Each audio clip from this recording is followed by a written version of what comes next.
Good for you. Hey, everybody, and welcome to another episode of Deckin Around. My name is Tyler. I am Steve. And this week, we're really excited to welcome Orbit Brown to the show. He is an amazing entrepreneur within the playing card community. I'm sure most of you know him by name and by his amazing Orbit playing cards, but we're really excited to talk to him about a lot of his journey to where he is now, as well as being, previously a magician, a cardist, a entrepreneur, a visionary when it comes to a lot of these things. But before we get into it, make sure to like the video and subscribe to the channel if you haven't already. We'd really appreciate it. And stick around for the video. Towards the end, we're going to be announcing last week's giveaway winner. So without further ado, here comes Chris. OB. Yo, what's up, guys? How you doing today, man? Good. How are you? Not too bad. Do we have an echo right now or no? No, we are perfect. So if it shows up later, we'll definitely let you know. But it's always hit or miss on this show. So yeah, we'll see if we have any ghost typing. So how are things in your neck of the woods right now? I mean, good. As far as like my family goes, everybody's fine. Everybody's good. The protests are happening very, very close to my home. So I went to a few of them. I got some footage and some pictures, and I haven't posted any of the pictures yet, but I'm planning on it. For the most part, everything's. What was that? We saw your amazing video the other day. That was cool. Oh yeah, thanks. Yeah, that was a trip. I was on my Segway, and I was taking pictures with my Canon, my 5D Mark IV, and then I put that down so I could take my phone out, and that was actually shot on my phone. So I bring this heavy equipment, and then I'm like, just use my phone and a Segway just to get a smooth shot. Dude, that's amazing. You know what the cool thing about it is? We're so used to seeing such quick movements with protests and stuff like that, and I think the really the ones that hit home for me are those like really dynamic, slow motion, like emotional footage. That to me is like really impactful in that sense. Well, I've always liked the one take shots for like music videos or anything that does it all in one try with no stopping, no cuts. I don't know. There's something about that it's almost like I'm not forcing you to see a specific type of image. I'm not trying to shift what you're looking at. I'm just showing you what is, and I'm letting you kind of see it in its raw form, That's cool. I like that a lot. Yeah, no, that's cool. That's how Steve and I shoot, but more so because we're terrible videographers, so we have to do it in one stick. Speak for yourself. I'm actually a videographer, so speak for yourself. He's good. I'm not. So, go ahead, Steve. While we have this guy here, I'm sure you know Curry Stu. I'm familiar. A crazy guy from Australia.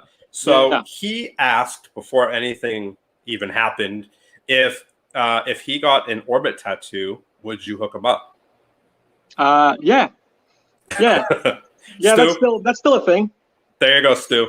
Go get video of you getting an Orbit tattoo. Get it on video. Take some pictures. Send it over to Chris, and he'll take care of you.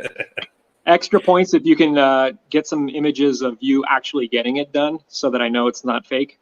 Yeah, that's what I'm saying. Like video, pictures, like actual footage. Yeah. He said, I mean, at the end of the day, if you're going to spend hours and hours to make it look fake, maybe you deserve a deck. Right. He said done. He probably already has it. That's the funny thing. Nice. That's good. One more thing while we're on Stu, let's get it out of the way.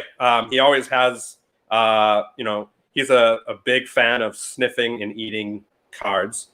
Who isn't? So, when our guests come on, we like to have them open up a fresh deck, get a sniff for Stu. Is that something you can take care of?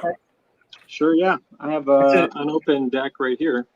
Give a little context on it too. Stu actually, when he was on the show, managed to identify 3 different decks of cards based on their scent alone while blindfolded. Well, I mean, we all do it, but we don't do it when people are watching. So this is going to feel very intrusive for the first time ever. Just be careful the face you make when you do it. Oh yeah, well these are my cards, so I'm not gonna. They smell like roses. Smells like Kentucky Fried Chicken. Nice. Kentucky Fried Cards. Yeah. Oh my god. Yeah. No. Nice. Actually, that is. It's some people that are not familiar with cards, I might look at this and think that we're psychos. I mean, well, we are first off, but but I don't know. There is something very pleasing about that. There are certain decks that will remain. So certain companies that I'm not gonna name specifics, but some of them smell a little chemically, and these just smell different. It just smells more like home. You know what I mean? So, no, for sure. 100%. I actually have a deck right here that might look familiar, like the box that you're talking about. That's kind of chemically. It's just it's a prototype box, if that gives anything away. Yeah. That it doesn't smell the best. That's for sure.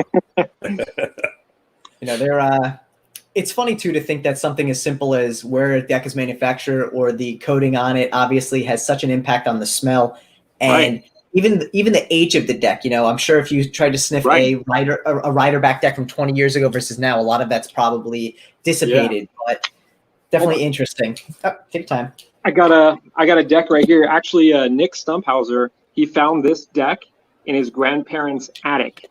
Which one? Royal West. Huh? So this is like super old school, and this is actually where we got the. This is from Arco Playing Card Company. So they actually produce these. Look at this long tongue. Jeez, yeah, that is crazy. And the thing is, so these cards, these were popular in like the 60s and the 70s.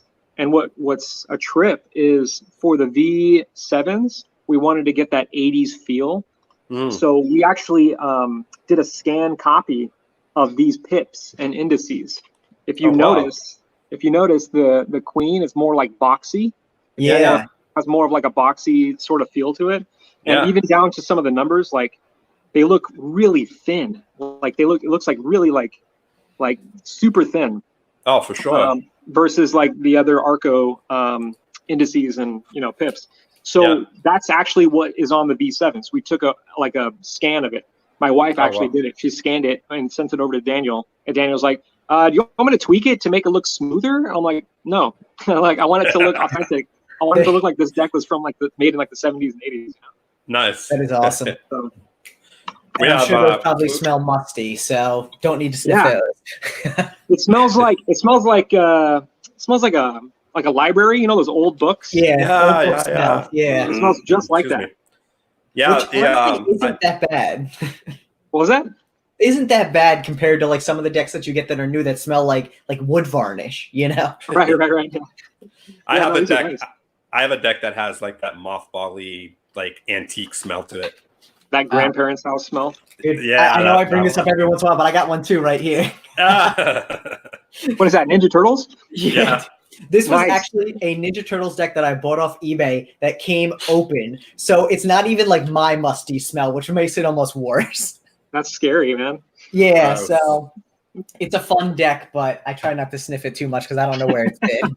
Yeah, tell me about it. So, Chris, here we are. You've been around for a while, man. And what got you into cards? Was it, give us the scoop.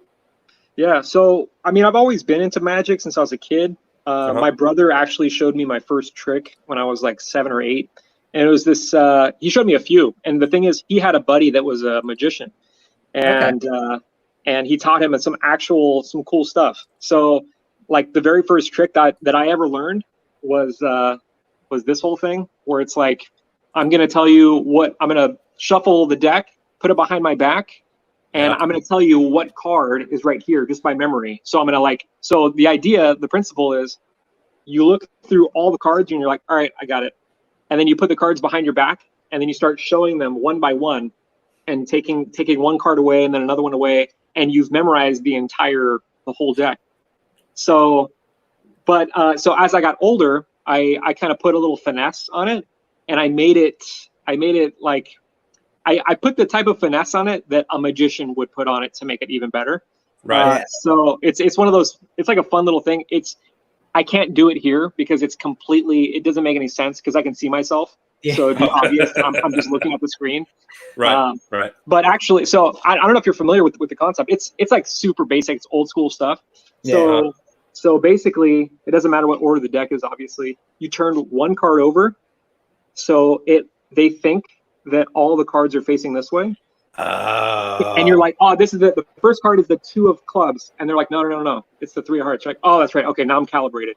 But right now I'm looking at what the next card's going to be. Right. So the 10 of hearts. So when you're a kid, that's like groundbreaking stuff. You know, you're like, right. Your friends are like, okay, the next card I believe was the 10 of hearts, right? And they're like, yeah. So when I was a kid, I would look at the back. I'm like, okay, and the next card is going to be, you know, it was like really obvious. But when I got older, I revisited this just for fun. And you can try this right now. If you hold the deck off to the side, you can see what card that is without looking at it. So just in your peripheral vision, this is the Ace of Clubs. Right. This is 7 of diamonds. This is a court card. It's King of Clubs. Right. Interesting. Ace of Hearts, right? And then is it 6 of spades? 5 of spades. Yeah, 5 of spades. 5. So basically you hold it a little closer to your line of sight, just a little bit, and you don't even need to look directly at it. So it looks like you're making eye. And you know, I even said that I was 19 when I first started doing magic, and I did this just for fun for somebody, and they were blown away, and they're like, "What the hell? What are you doing?" And it's like a fun little, you know, that was my first trick essentially. That's cool. That's cool. Yeah. So, and you said you got into magic at 19. What really gave you, like, what got you back into it? I know you mentioned, you know, you liked it as a kid, but what really made you or motivated you to dive deep into magic? So my girlfriend at the time, her mom started dating a magician. His name is Will Chandler, and we're still friends. Cool. And every Friday night he would have a workshop in his garage. It was called the Magic Garage. Okay. And that's kind of creepy. That's kind of sketchy. Well, Ricky Smith had his beginnings, well, not his very beginnings, but that's kind of where he started to make more friends, was at the Magic Garage. So I don't know if you're familiar with Ricky Smith. He's a card genius. Sure. So Ricky Smith is affiliated with the Magic Garage. Josh Logan. There's a bunch of names that have come out of this. The Buck Twins have stopped by a few times at the Magic Garage. Nice. So anyways, once a month, Will would host a show. So he showed me a trick one night. We were all like together, and he's like, "You guys should come to our next show." I was like, "Show?" He's like, "Yeah, magic show." I was like, "Okay." I was like, "Okay, I gotta go. I'll check it out." Checked it out, dude. By the first night, I was like, I need to know all of this. That's cool. And that's where I met John Bodine. And I don't know if you're familiar with John Bodine. He's a very peculiar human being, but if you've had a conversation with him, you'll never forget the conversation. You'll never forget him if you've met him. Cool. He's got like 5 or 6 first edition Erdnase Express water table. Yeah. So it's insane. Like Jason England looks over at him. He's like, "Oh, I tip my hat to you, sir." You know, like, Jesus. That's a lot for one person. That's crazy. But yeah, I mean, like, that's where I began, and that was around the same time where I saw David Blaine's Fearless, his DVD. So I got the DVD, and I watched it by the very first effect, this one that we're all familiar with. Yeah. So that's the one that kind of bit me and then brought me back in. But it just so happened to be perfect timing that I met Will at that exact same moment, like within the same like month or so. It was weird. Right. So it was just, everything was just kind of pushing me toward that direction. And before this, I was actually writing rhymes. I was an MC. Okay. And I used to write rhymes and beatbox. So I did that for years. I did that for years before I did anything with cards. Are you gonna give us a sample? I haven't done it in a long time. Nah. Apologies for putting you on the spot there. I feel like that's I'm over this stuff. Hell yeah! I used to, when you get on the mic, then you can control the bass, you can control all the pitches, all the tones, and you could mimic a beat by adding different parts of it little by little. It's very takes a lot of your time, but yeah, dude, that's cool though that you haven't done it in so long and you can still do it. Well, I mean, I haven't done it in years, but if I'm just around the house, just messing around, I'll do it. If there's a car alarm, I'll beatbox to it and make it into a song or something. Nice. So it's like in me. We have a bunch of names coming on here. Ivan Long says Chris D'Lo in the house, and Deck me in the face said Luda Chris. Luda Chris. You probably haven't heard that one before. And I feel like Sean mentioned when he was on the show that a lot of his love of hip hop came from your original, cardistry videos. So obviously this is something you've for a long time been interested in. Yeah. Oh yeah, it's a part of me. Like hip hop culture, I grew up with it. My brother used to listen to NWA. Nice. Like one of my brothers was more into hip hop. The other one was into hip hop, but more into rock. So I kind of got like the best of both worlds. Nice. So I grew up listening to all of that. So I had two older brothers. One of them's 9 years older than me. The other one's 11 years older than me. So I was around all their friends. So I was like a sponge. I soaked it all in. They're probably my age, and they probably listen. How old are they? Let's see, 40. Let's see. How old am I? I'm 34. So Raphael, he's 45. So he just turned. No, I mean 43. Sorry. Yeah. Eduardo is 45. Right. Nice. So Eduardo's my age. I'm 45. So cool. We grew up on the same music. So yeah. So what was your first hip hop CD? First hip hop CD. Well, I mean, I think I got the Chronic. Nice. That's Dr. Dre. Yeah. So I got that. I was really into Atmosphere when I first started getting into the underground hip hop scene. I photographed. I shot Atmosphere, one of his shows in Sacramento, in Berkeley. Yeah, that's cool. Yeah, like and then what's a trip is a lot of these MCs. I've reached out to them asking if I could use their music during the YouTube days where like your video would just get taken down if you had like copyright music. So I reached out to Idea. So I don't know if you're familiar with Idea and Abilities. Yeah. I reached out to him. He responded. He's like, of course, use whatever you want from any CD, any album. Like just it's whatever. That's awesome. And then he ended up passing away in 2009. So it was like a huge gut punch. He was one of my favorite rappers. He still is. I would consider him in my top 5, maybe even top 3, maybe like the third. If I had to rate them, yeah. But Idea is a big influence. I liked him a lot because you could hear him evolving through his music. So at the beginning, it was more raw. It was like anger. It was like him trying to find a voice. And then as he got older, he started to find it and started to figure it out. And he kind of left behind the blueprints to how he got there through his music. So it's a trip to see all my favorite like MCs like grow up, like Slug, Sean Daly from Atmosphere. He's got a family now, so it's a trip to hear their vocal points shift. And it's I don't know. I like that a lot. It's like you get to grow with them. Yeah. No, it's super cool. He's great. I mean, Slog, he's a nut. he's so good. I would consider Aesop Rock to be my favorite MC of all time. I think I think I can put him at number 1. Not Aesop Rocky. Aesop Rock. No. Big difference. A huge difference. There's a difference. Huge difference. So a lot of people think Aesop Rocky is Aesop Rock. 2 different people. Yeah. Well, ASAP Rocky. Right. Yeah. But who do you listen to from the new school then? New school. I like Duckworth. Duckworth is new school. I don't know if he's too familiar right now. I've used his music in a few of my videos recently. Okay. He's out of LA, I believe, and he's got some good stuff. See, me personally, like when I'm listening to music, I'm trying to find skill.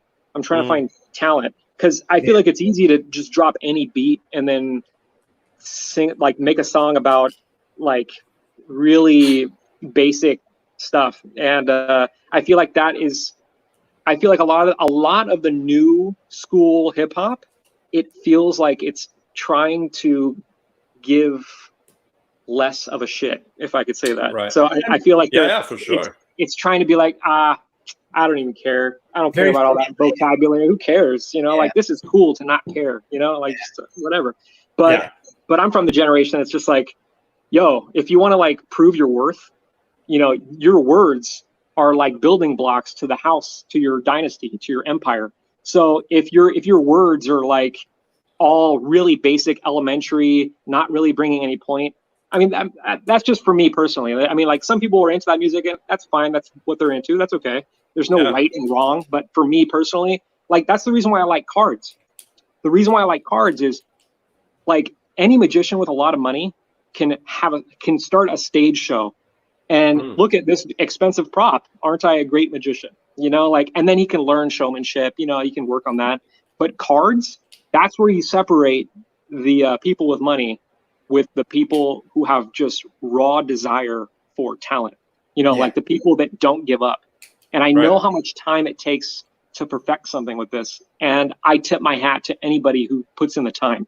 Because at the end of the day, that's how you progress. That's how you conquer anything, is you do it longer than everybody else. Yep. Yeah. You know? Yeah. I mean, that's so true. I mean, shit, let's get into it. Is it past 10 minutes yet? Yeah, we're good. Yes. Okay. I can swear now. I can't swear up until it's 10 minutes past. So, why is that? So, because of the whole YouTube. Yeah. Oh, so did I just get you guys in trouble? Oh, no. We're past the 10 minutes. Yeah, we're past the time, but me, Tyler yells at me if I do it before 10 minutes. Steve's getting better. I'm like a dog. You can train me on the 10-minute thing. But after that, I run loose. You can't let me out of the gate. I'll run loose. But, yeah, I mean, I guess that opens the door to just chat about people's designs. And I think we all pull inspiration from things we've seen. I know there's, some designers who won't even look at cards because they don't want to pull in inspiration from other decks, because they just unintentionally might have something that's similar, something like that. But I'm just going to say it. How, what's the whole take on decks that are blatant copies or blatant, like pretty much whether it's your deck or other people's decks? Like, I see decks come out and I'm like, that's pretty much a Parlor deck, or that's pretty much like, I mean, I think we know the deck that we've seen recently. There's been it's pretty much an Orbit deck wannabe, so how does that? So here's the thing, honestly. So this is what I told that guy. I reached out to him because he was messaging me, and I just told him, I was like, look, dude, like, you can print whatever you want. Like, I'm not going to stop you, but I'm just telling you just to look at the comments. Like, look at what everybody's saying. Like, I didn't tell them to say that. This is what they're all saying, and it's important to read the room. And if everybody is saying that's an Orbit ripoff, now that's the perception. You know what I mean? Like, that's the perception. Like, nobody forced them to think that. They just all came to that conclusion. And if that is the crowd consensus, it's probably best to just shift course, and I told him that. I was like, because the thing is, here's the thing. So Daniel Schneider and I, we ran into this brick wall as well when we made the Forest playing cards. Our first design felt very, very similar to a different design that we didn't know existed. The deck didn't even exist yet. It hadn't even gone to Kickstarter yet, but people were talking about it. I haven't followed up with them. I don't know what the progress of that deck was, but it looked very similar. And I was like, I don't want that looming over my head in the future. I don't want people to be like, oh, Orbit had to copy somebody else. Like, you don't need that. So it's like, I was like, you know what? No, scrap it. Like, we got to start over, so that does happen. So and again, I wasn't malicious. I didn't tell the guy, take this down, I'm going to sue you. There's a joke going around that was like, careful, Orbit's going to sue you. And I never said anything like that. I said the complete opposite. I was like, you can just do it, whatever. But I read your comment. You said, do it, but doesn't mean people are going to back it's like, And the thing is, I'm more worried that he's going to waste his money. So I'm more worried about him. You know what I mean? Like, than me. I don't care. Like, the way I see it is the Orbit brand is its own thing. And I made a decision early on that I don't want to look at what other people are doing and try to somehow outdo or do it like different, but in the same sort of style. Like, I don't want to do any of that. I kind of want to make everything in a vacuum. I want it to be like in a clean room where I just kind of come up with all these ideas on my own and with Daniel. So the cool thing with Daniel is, like, when we're thinking of a design, we're going back and forth. like I'll tell him something and he'll be like, that wouldn't work. I think that would look dumb. And I'm like, humor me, show me, like give me a mock-up. And then he's just like, all right, fine. Humor me. And he'll do it. And he's like, see, I'm like, you're right. Yeah, that does look stupid. Yeah, okay. So we play off of each other. It's a really, really good combination, like a good collaboration that we have together. That's cool. It's a very good understanding. And the thing is, we've come to a point now, like I talk to Daniel more than I talk to anybody on Facebook, on Instagram. It's insane. You can look at our chats and you can just scroll forever. It's like, all right, that's okay. Now we're in yesterday. All right, now we're 3 days ago. It's insane. It's so crazy. So that's awesome. So yeah, we talk about stuff all the time. I'll see a piece of art and I'll send it to him. I'm like, this wants to be an orbit deck someday. This wants cool. this. You know, like I'll look at a lot of space art and be inspired by that, rather than looking at playing cards to be inspired by those. You know what I mean? What brought you in that space direction? Like, do you have like this whole thing about space and aliens, or like what brought you there? Yeah, so when I was a kid, I was always interested in space, but my dad took some astronomy courses in college, and he's always been fascinated with space as well. He grew up with that.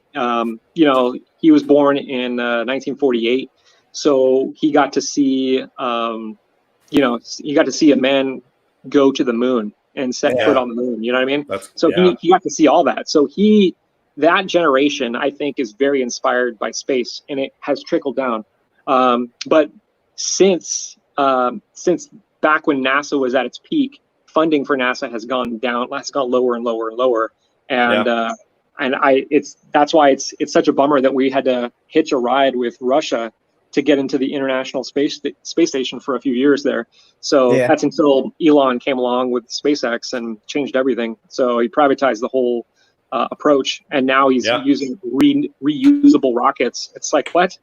So how? Crazy. It's crazy. So crazy. So this dude's nuts, man. But look what he's doing. You know, like sometimes you need somebody that insane to go out and reinvent the wheel, you know? And he has the money to do it. Right, exactly right. So anyways, I started really young, just really fascinated with the stars. My dad, I remember specifically, I think I was like 7 years old, and he's like, Christopher, you see those stars out there? I'm like, yeah. He's like, that's not a picture. They're all timelines. Some of those stars are already dead. Some of them are no longer there. And I'm like, but how come I can still see them? And he's like, because it takes time for light to travel to get here.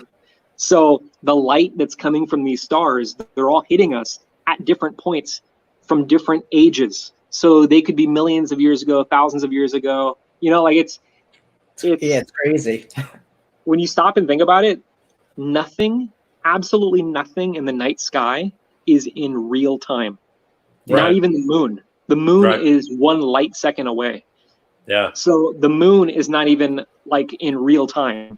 So if you think about that, it's insane. Like Joe Rogan said this thing where he's like, if humans were subterranean creatures and there was a skylight in one part of the earth, people would travel from across the globe to this skylight so they can look out and witness the stars. They would make like a family trip out of it. But we see it every single night, and we're like, it's the stars, whatever. I don't care. So you know, true. I'm just gonna get my mail and go. You know, like it's crazy, man. So I'm trying to bring back that love for space, because it's like, I think there's nothing more intense, nothing greater than just looking up and just letting it force you to feel so small. It's like, dude, that's so true. It's crazy. That's man. So true. I can't wait to see, the new deck, whenever it drops. And it's always cool to see, like, when a company that you like and that you follow is coming out with a new deck, and I think it'll be good. And obviously Orbit's one deck that everyone's like, oh my God, what's the next one going to be? And especially like since the last edition you did 2 with the 7P. And I saw that you commented on someone's post that you're going to do an 8P as well. That's right. Yeah. So the way it works, we have a formula now, which it kind of happened by accident with the V7s, where Daniel made the inside of the box so dope that I was like, that needs to be its own back design. But we already have a back design. What are we going to do? So we're like, why don't we just have the best of both worlds? We'll have one deck that is like 20,000 that we'll print, and the other deck will be 5,000. You know, just like make one more rare than the other. And one of them will be cheaper. It'll last longer. It'll be like, basically, I want the Orbit store to be a store. I don't want it to be this place that you come whenever there's a deck release and then you never come back. You know, like you only come back for the next deck release. Like I want it to be more constant. Like I want it to be more of a presence. And I think that's how you do it. You print more decks. You print beyond what's going to sell in the first week, and then that way you have inventory. And then you have to think creatively how you're going to push that inventory and how you're going to include it in more videos and make it part of, for giveaways, like people who can't afford a deck or people who make art, like for Free Orbit Friday. I love the fact that I'm able to just give decks away on Fridays, Yeah, no, that's awesome. Go ahead, Ty. What really kind of brought you to the point in your life where you're like, I'm going to create a deck of cards? Like, was it you were just sitting around one day, or was it a progressive evolution where you were kicking around? I feel like a lot of people in the community are always like, I'd love to create a deck of cards, but a much smaller percentage of those people actually do. So what really got you there? So the thing is, I started doing Magic when I was 19, and I didn't make my first deck until I was 29. So I waited 10 years to make my first deck, and it came out of necessity more than anything else. I made the Orbit deck because I wished it existed. Okay. So I think I hear a lot of people that are like, wait, you can make how much money doing cards? You can quit your job? Like, okay, I'll do that. And it's like, well, no, it's not that simple. Like, you gotta already be in the community, and it's not so black and white where it's like anybody can just come off the street and like, well, I have a lot of money, I can invest, I can do this. It's like, but you can't, because I'm a magician / artist. I don't even know what to call myself anymore. I'm a card guy. That's how they used to call us back in like when I first started in Magic. Oh, he's a card guy. He's into cards. Like, I'm a card guy. That's a good name. That works. So yeah, I'm fine with that. But the thing is, it's that, I don't know, like there came a point where I wished a solid circle existed. Like, I love tally hos. My favorite thing about tally hos was in the spin, everything else is going crazy, but not the O. So the center O, it stayed stationary, and it felt like relaxing almost. And I was like, I wonder if you can make it even more solid and make it even more of a statement that it's a solid circle rather than just the design that's kind of in the shape of a circle. It's like, I want to feel that stationary object more. So like you're rotating around. Yeah. So it's almost like, I don't know. For me at least, it was very aesthetically pleasing. It was very, it relaxed me whenever I would do a card spin and I would see that O staying stationary, and I'm like, oof, I love that, so that's where it stemmed from. And I got actually the O, the perfect circle. This idea stems from it could be folklore, it could be a real thing, but either way, the story is dope. Essentially, it's an artist named Giotto that drew a perfect circle freehand and gave it to the Pope. And meanwhile, there's like dozens of other artists that were giving their artwork that they spent weeks on. They're like, oh, we want to paint the cathedral in here. Look at what I can do. The Pope saw Giotto's drawing, and he's just like, why is this just a circle? What did you use to trace that? Like, what? I don't understand. He's like, oh, I drew it freehand. He's like, what? Bullshit. Do it again. Show me. Like that is such a statement. It's almost like we can strive for perfection or getting close to perfection, but it's always this unattainable thing that it's just like that carrot at the end of the stick. It's like we can never get there. But Giotto just said, yeah, I'm actually there. So what are you going to do about it? It's a perfect circle, like measure it, so it's insane. Like for an artist to say that, yeah, I can create perfection. That's crazy. So that inspired me so much. So I'll tell you guys one thing. This is actually, I've never told this to anybody, within the community. So anybody that's watching this right now, you're going to hear this first. The orbit deck originally was going to be called Perfect Backs. Really? I was going to call them out of Giotto's Perfect Circle. So I was going to call them that. Cool. I was going to call them that, but the more I thought about it, the more I was just like, this feels almost like cocky. It feels like yeah, these are perfect. Like, these, like I don't know, like it felt like I was braggy. And then I was like, what the hell am I gonna call them? And then I heard a few people that were just like, hey, when are you gonna come out with your Orbit Brown deck, your Orbit deck? I was like, I don't know, man. I'm still working on it. And then a few other people were like, we want to see that Orbit deck. I'm like, wait. So your name has always been Orbit Brown, or where did that come from? So that came from my cousin Jason. My cousin Jason, he's also into space. We grew up together. He's he was really into the underground hip hop scene, and he used to tag. So he used to, spray paint. So, but one of his tag names was Orbit, and he's just like, because when I was emceeing, he's like, you can't go by Chris, like you got to have like an MC name, and then I'm like, well, what the hell is it supposed to be? I don't know, like I'm just Chris, and then he's just like, what about something to do with space? You love space. You're always talking about it. You're a space nerd like me. And I'm like, yeah. And he's like, this name looks really cool on like written like this. It's like Orbit. That's very simple. It's 5 letters.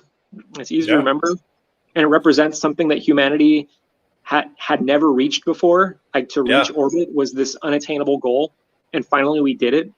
And it's like the final evolution of human beings is like now we have the technology to be interplanetary species. Yeah. So for the first time ever, really think about that. That's how you ensure our species goes on. Yeah. So that's how you ensure that we don't go extinct. We colonize a different planet. We're like a disease, humans. Yeah. So ain't that the fucking truth? It stemmed from that. That's where it all came from. So I went by the MC name Orbit. And so everybody, like I had this website. It was called cannabiscentral.com. Not cannabis like the drug, but cannabis like the rapper. Can I bus? Okay. So cannabiscentral.com, there was battles. There was audio battles and there was text battles. And text battles were tricky because they would break down your verbiage by syllables. They would judge you on like 5 different scales, like wordplay, punchlines, multis, so using multiple words and rhyming those with another series of multiple words underneath. Okay. So there was so many different ways to rate somebody, and so there was battles. Like there was like hundreds of us. There was maybe not thousands, but it was a pretty small community. It was hundreds of us, and actually, I don't know if you're familiar with J. Cole. Yeah. So J. Cole, he started on cannabiscentral.com. So I didn't even realize this until one of my friends from cannabiscentral.com reached out to me like a few months ago, and he's just like, man, it's so crazy how like everybody from Cannabis Central, they're all like doing stuff now. They're got J. Cole, we got blah blah. I'm like, wait, what? And I was like, what are you talking about? He's like, yeah, J. Cole. He was the therapist. That was his name on cannabiscentral.com. I was like, what? I was like, wait, I battled him.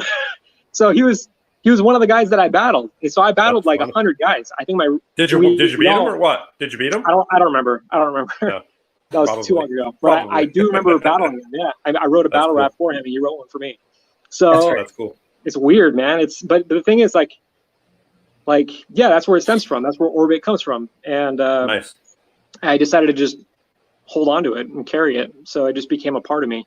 Nice. That's cool. So now it's people would expect the deck to have been the reason for your nickname, and a lot of times because you've obviously been making these cards for quite a while now, and it's been associated at least in the community. But that's interesting to hear kind of the origin story behind it. Yeah, that's cool. So the thing that I like is that it wasn't even really me that named the deck. Like it was other people that were like, they didn't know what to call the deck, so they were saying your Orbit deck. So I was like, I just kept thinking about it. I was like, why not? It seems very organic. They made the name, I didn't. So it feels very like everything that I do, I try to involve more people. I try to make it more about community rather than just myself. I feel like when I was younger, there was so much that I wanted to point back at me. There's so many things that I was just like, I want to be in the spotlight. I want to be the center of attention. I want to be the top of the pyramid. But then, I don't know, like the older I got, the more I'm like, I didn't like it. Like there came a point where I wasn't too comfortable in the spotlight anymore. And it was like, I'd rather share it. And that's dope. I love that, to build a community. Like that, to me, that's what I'm trying to do. That's where my focus is I'm trying to give the spotlight to other people that have talent that don't have the spotlight currently, because it's really hard to get your face in there. You know what I mean? Yeah. I mean, I think if you're doing it like that and you're doing it the right way, you don't need to try to push your name out there and push your face out there, because everybody will know it because of what you're doing. Like, you don't have to like stuff it down their face like some people are doing in the community right now. I think it's, it's noticeable, it's selfish, and obviously it's all about the ego and trying to make yourself feel good. When ultimately putting all that effort into the community, people will see that, and that will make you feel good ultimately. Right. And the thing is that I think I'm glad that I started making cards when I was 29 versus like a teenager, because like I feel like I was able to get through my 20s and kind of like come out the other side. And actually I got I got married to Holly, and we've been together since 2015. So married since 2015. We've been together since 2011. But the thing is like, when you have like things like, once you've finally built your empire and it's now a well-oiled machine, there's no real need anymore to kind of hype you up, to hype yourself up. It's more like I told you guys this before. I talked to you a few days ago that I'm just a guy. Like in my apartment community, we have a lot of other dog owners, and there's a dog park here. And all the dog owners, they know me as the guy with the two Goldens, the two Golden Retrievers. I'm just that guy, you know what I mean? Like, I play Call of Duty with my friends, like I go visit my family, not so much recently because of COVID, but like I'm just a regular dude, and I love that. I'm fine with that. I don't need to have this lifestyle like I wanted when I was in my early 20s, Yeah. Well, that's growth. Go ahead. Go ahead. I was just saying that's growth. That's what getting older is about for most people. You gain wisdom and you realize what's really important in life. So, and then you focus on that and hopefully share that with other people as well. Yeah, I think so. But I mean, at the end of the day, I just want to feel, fulfillment, and I feel fulfilled. I feel good, but I don't let myself get comfortable with the orbit decks. That's the only place where I look at and I'm like, all right, what are you going to do now? How are you going to top that? And I'm like, why did I make the past card so good? Like I tried so hard to beat the other deck so bad, and now I have to beat that deck. So it's like, man, like I feel like the cool thing about it is though, dude, like you beat it in your head, like because you're right. It's all subjective. Like I think they're all dope in their own way, but everybody has a different favorite. So it's like, true, So you may beat it in your mind, but someone else might be like, I wish it was looking better because I still like number 5, or I still like number 4, or whatever number is their best, So I was trying to chase that perfect circle of the deck is like, it's hard to do because, especially with art, because everyone's just going to have a different idea of what dope is, You're right. Yeah. But at the end of the day, if you can go to bed at night and say, I did that. Like, I'm happy with that. I feel content. Then that's enough. That's enough. You don't need to live by other people's standards. You don't have to look at what other people are doing. And because that's the thing. A lot of people I feel like are unhappy because they have this perpetual need to compare themselves to everybody that's at their best.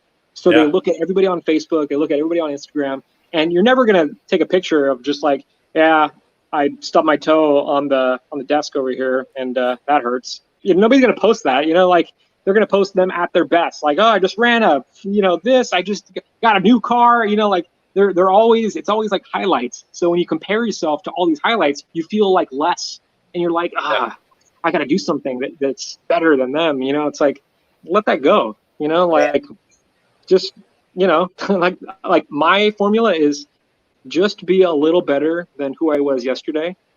And the thing is, we're changing every day. Like every single day, we're somebody different. Like tomorrow, I will be a different Chris than I was today. I'll know more. I'll have more. Like we're always changing. We're constantly changing. So it's you don't need to chase this goal of like, oh, I need to improve. Once I get there, then I'll be happy. Once I get this thing, then I'll be content. You know, like I think I've let go of trying to focus on wanting the destination, and now I'm more focused on wanting the journey. So the journey itself has become the destination. So what I'm doing right now, just talking to you guys right now, that's part of my journey. I'm loving it. You know what I mean? Like I'm like everything that I'm doing, I'm enjoying it. So and that's the key. Because if you don't enjoy the journey at the end of it, you're not going to enjoy what you've accomplished. Like that's the truth of it. So your time is finite. 100%. And kind of speaking on your journey here, what do you envision for the Orbit brand? Maybe not. I feel like a business question is always like, oh, what's your goal for the next 5 years? But really taking it out of that business context, like where do you see the brand going near term or even long term? Like, is it a card company perpetually? Do you see it becoming bigger than that? Or what do you really want what do you want your legacy with Orbit to be? Well, the thing is, if you keep going in one direction, so think about like a tree, right? So if you only have one branch and you keep trying to grow more branches off of that branch alone, it's going to crumble under its own weight. It's not going to flourish. Now, in order for a tree to grow big and tall, it's got to grow in different directions. So it's multi-layered. So you can't think one-dimensionally. You can't just be like, I'm just going to make cards and that's it. It's like that might be fine, but eventually you're going to have to pivot. You're going to have to evolve. It's just evolution. That's just how it works. So me personally, like the Orbit brand started officially in 2012. That's where I took out my business license, and I started the website, and I started with just teaching magic. So imagine if back then, if I was just like, oh, I'm just going to teach magic and that's it for the rest of my days, and that's how I'm going to make a living. It's like, okay, that will do good for a while, but in business, if you're not growing, you're dying. So if your business is not expanding, it's crumbling. So in the long term, in the bigger sense. So what I'm trying to do is, like, I'm always asking myself, what's next? Like, what is the part 2 to this? What's the part 3 to that? You know, how can, you know, like, so for me, I think after teaching magic, I went into making playing cards. I'm going to continue doing that. It pays the bills. I was able to quit my day job, and I've been doing this comfortably for the last few years. Nice. And it's doing really well. So I'm definitely going to be going. I'm going to keep going down that route, but also I want to step in more deeper into apparel and into like the actual store part of it. Like I said earlier, I don't want just a place. Like, I don't want the Orbit store to be a pop-up to where you only come when there is currently something like, oh, this deck is available. It's no longer available. All right, well, I'll see you again in 6 months. Bye, guys. Right. You know, like, like I said, I want it to be more sustainable. I want it to be more constant. And that's why I want to keep feeding the store. And the store will keep evolving, and it will keep growing. And we're going to keep trying to outdo ourselves. I've been working very hard, doing a lot of things behind the scenes that everybody's going to see in the next few months. Nice. So you're gonna start seeing a lot more things that we've been working on for a long time. That's cool. But there's always something. There's always something in the works. There's always something that we're going, like, trying to build on. Eventually, I see myself expanding Orbit Pictures. So the production company, and making it an official production company, making production. So making film. I've always been into film ever since I was a kid. So that's always been a passion of mine. So that's inevitable. And now I have a red, so I have no excuse. Oh, cool. So I have to put that beast to use. So I have to have to do it. So I kind of bought it to up the production quality, but also kind of like, okay, you have this, what are you going to do with it? You know, like it's like forcing me to like step out of my comfort zone and like keep building and taller. That's great. Taller, bigger. Dude, so the next orbit jam is going to be basically each orbit jam from here on in will be more and more like a film. And eventually people won't say, hey, want to see that card video? They're going to say, want to see this card movie? So that's what I want. That's what I would. And to be honest, so like the orbit jam events, it's so surreal, man. Like to see all these people under one roof, lights down, phones off, like just looking at the screen all together, watching one thing. Yeah. Like I have this respect for the movie theater. Like it's like this, it's like a magic place for me. And it's a place where you can escape everything. So when I put the orbit jam on the big screen, I got tears in my eyes the first time I saw it. And I was like, I can't believe this is real. Like, I can't believe this. I've always wanted to like be involved with movies someday. Now I am, in a way, you know, like it's a childhood dream. That's awesome. Dude, so with all this craziness going on, when is the next orbit jam? So recently I have adopted this new frame of mind that says I don't want to subscribe and adhere to a strict guideline that says every 6 months on the nose we're going to release a new deck. Because I was starting to feel like I was forcing myself, and I'm like, nope, no, like this is art, it's got to come naturally. So so I know that forcing yourself to do something, it could eventually be the death of your art. It could be. So I'm very I keep my distance from that. So my new policy is when it's ready. When it's ready, the deck will come out. When the orbit jam is ready, it will come out. So I think it'll be more organic that way, and it'll feel more true when it's out. So but if I had to give a best guess, I would say the next orbit jam will probably be maybe June or July, maybe not, maybe late July, I would say. So it'll be almost a full year since we released the V7s. We released the V7s in August. Nice. So the jam July this year, you're saying? July, maybe August. We might. Again, I'm not gonna put a concrete stamp on it because everything we're playing everything by ear, especially with the virus, you know, with COVID. So we're just trying to do everything correctly, and we don't want to endanger anybody. So third, fourth quarter of this year. Yeah, we can say that.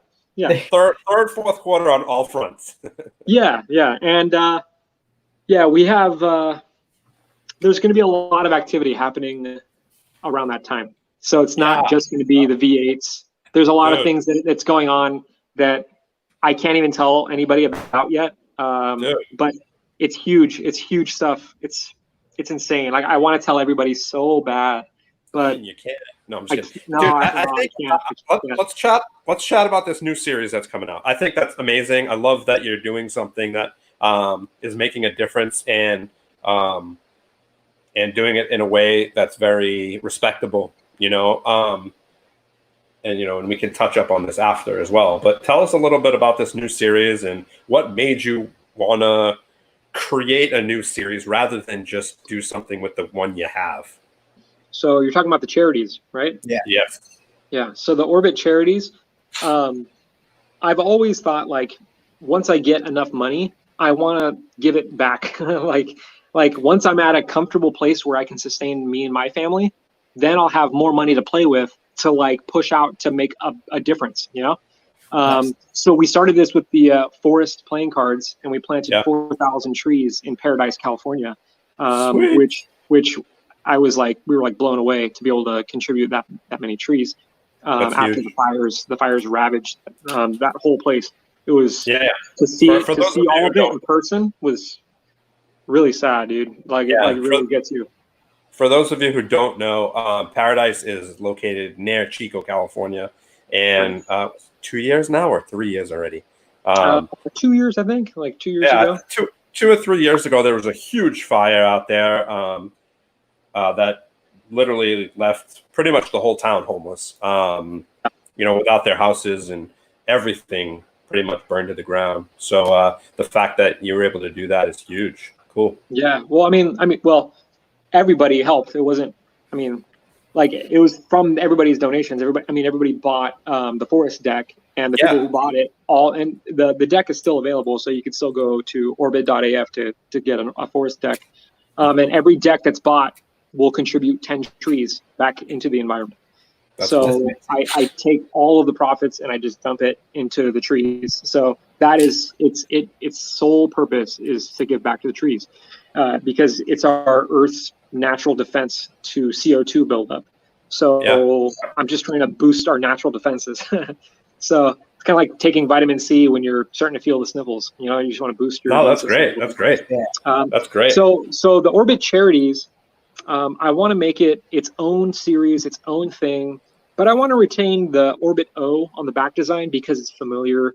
Because it's part of the Orbit family. I think they'll even sell better, having the O in the back design, rather than just a deck just on its own. Like, I don't know. Like, I feel like there's a lot of ways that we can take it. But one thing is for sure, I want each deck to tackle a different topic, and the goal, at least, is maybe in like 10 years, I'll be able to look back, and everybody that has the charity series, they can look at it in their collection, and they can know inside that they did that. Like the cards that they have in this little portion of the shelf, they all helped other people and other things. Like that little portion, like I think we as humans, we don't like to look in the mirror and see a lack of value. I think we like to look in the mirror. That's why horoscopes are always the same, right? They're always just like, oh, you're a great person and you care a lot about other people. And you're like, yeah, that's right. I do care, so I think people have this primitive sense that they want to feel good. They don't want to feel bad. So I think that's a way that I can share that. It's not just to make me feel good. It'll make everybody else feel good because it's their money. So they're the ones that are putting their funds into this, and that I'm just like the middleman. I'm taking it. I'm just putting it towards something that's great. It's going to help somebody or help other people. And help the environment. I mean, there are thousands of organizations out there, and my mind has nonstop been thinking of things for the Orbit charity lineup. So it's going to be great. And I even had this concept for the forest deck to make a little plot, like a little forest, and have like an opening and have cardistry camp there. So like make like camp cardistry. So I think that would be something insane. Like I thought about this, like what would it like? I think it'd be nuts if you were to go to this campsite and you're just gonna like camp out for the evening, and knowing that playing cards are the reason why these trees are here. That's cool. Yeah. And so like that to me like gives me chills just thinking about being surrounded by all those trees. Knowing where they came from, that would be insane to me. So I have all of these crazy ideas. And the thing is that when you don't have your own business, when you don't have all these tools at your fingertips, you don't really think of too many of these ideas because it's not really practical. It's like, I mean, you have little thoughts, but it's not very practical. But I'm finally at the point now where I do have enough money where I have more space, more freedom to like create more things. So imagine if like somebody took the pressure off of you and they're like, hey, you don't have to worry about bills anymore. You don't have to worry about this anymore. You don't have to worry about that anymore. What do you want to do now? Like, what do you want to do? And it's like, oh my God, I don't know. What do I want to do? Like, so I'm at that point now where I'm like, sky's the limit. Whatever I think of, we can do it. Dude, I have an amazing idea. I want to hear it. I think it's a great idea. So, to my knowledge, there isn't very many designers in the card community that care about things outside of playing cards. Like, let me finish before everyone hates me. Like, I don't mean like they don't care about anything. It's like that aren't really trying to create a solid community outside of just selling their cards, doing cardistry videos, or getting like doing, you know what I'm saying? Like that's the thing. Purpose, a purpose behind what they're doing more than just the cards. And I feel what I've seen, there's two people that really come out in my eyes that I think would be dope to work together. And I think it's you and Luke Wadey. Like, do you know Luke? Yeah, I know Luke. He's a good guy. Yeah, I mean, like, I just think you two would be dope to work together. I think you guys both care about the community and humans as a whole more than anybody I've ever seen in this community. And I just think it'd be a really genuine, dope collaboration between two people who really care about other people in the community as well. I'm down for it. So the thing is that as far as collaborations go, like, I had all these ideas and I wanted to collaborate with so many people, but like what was stopping me, what was preventing me from fully diving in, it's kind of like when I get a tattoo. It takes me, I don't know if you know, like the process behind like what I go through. It takes me like, so it takes me months and months to like really be set on that. And only then do I pull the trigger. So I have never in my life on a whim, like, sure, I'll get a tattoo. You know, like, what do you want it to be? I don't know. Let me look through this book here. Sure, that one's cool. You know, I can't do that. Like, it's like everything. It takes so much time, and everything means something. So similarly, who I partner up with, I look at all of these card companies, how they conduct themselves, customer service. I look at all of that and I say to myself, if I partner with anybody, I have to be willing to partner up with their character, with how they treat their customers, with how they look at business. That means I'm endorsing them and they're endorsing me. So I've worked very hard to ensure the Orbit brand is as pristine as possible. Customer service is paramount. It's so important. It's so important. Like, that's like one of the biggest things is customer support. So yeah, I mean, I'm gonna, while you say that, I'm gonna like back you on this. And I actually mentioned this to you when we were talking. For those of you who don't know, when CardistryCon deck came out, I was relatively new to cards and playing cards and collecting. And I got my hands on, I think it was either 2 or 3 of the CardistryCon decks when you released them on your site originally. It might have been 2 because I think there was like you can only get 2 per person. So I got 2. I got them, and I think the way they were packaged, they both came like dinged, you know. And you know how people are in the card world, you know, with ding decks. So I reached out to you. I sent you an email directly. And you responded super quickly, and you're like, dude, they're sold out, but I do have a few in my private collection, and you're more than welcome to exchange with those.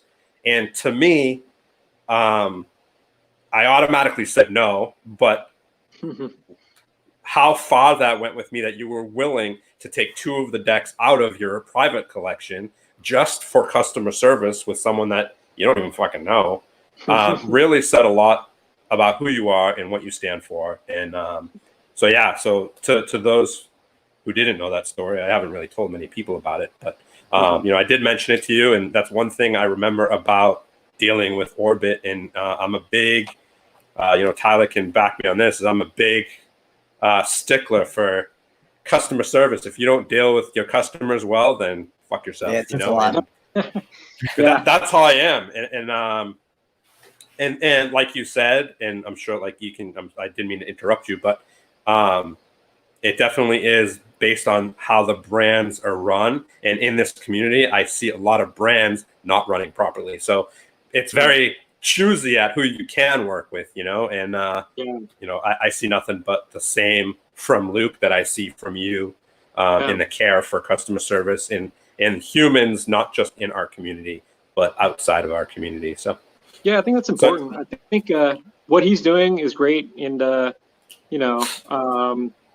anybody that's willing to expand their, to expand outward, that's what I'm looking for. I mean, I love the cardistry community, I love the magic community, but we can involve more people. Like we can invite more people to the party. With the charity decks, I had all these ideas. Like there's already like a dozen different charities that I'm like weaning them down.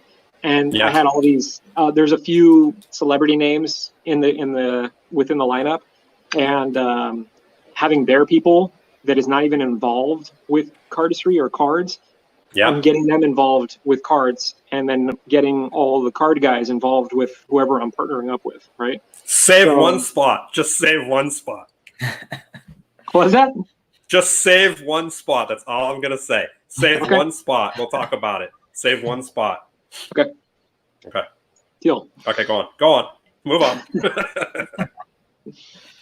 So one of the things that I feel like we haven't touched on a ton of audience questions, and this actually came from a previous guest, and I think we heard this came from Cam from Organic Playing Cards, and this touched on a story that we heard from Sean, but I think it would be interesting to hear your version of the how you met Sean story. But the way Cam posed the question is, were you in the room when your son, Shauno, was born? Of course. So I was the one who slapped his ass. That was me. Nice. I love it. Wouldn't cry. It was not. I mean, we had a great time with Sean, kind of walking through his evolution of how he got to where he is now, and how he met you, and how he kind of came across you in the first place.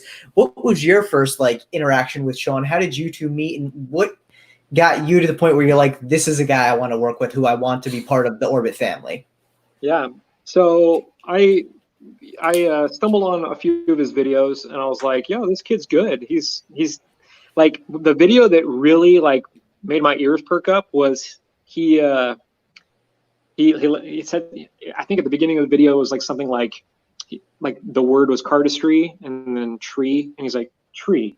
He's like, let's just go in a tree. So he was in a tree, cardistry inside of standing up on the branches, and the colors, everything looked really sharp, and I was like, whoa, what the hell? I was like, that's a crazy concept. That's cool. So I loved that. So immediately I was just my film mind, I was just like, yoink. I was like, what is that? What is he doing? Why is he in a tree? That's cool. I'm going to remember that. So, yeah, I mean, that was the first video I saw of his that made me pay closer attention. Because I feel like a lot of people, they have videos, but there's always that one video that you're like, what the hell was that? Like, okay, you got my attention. So that was the video for me.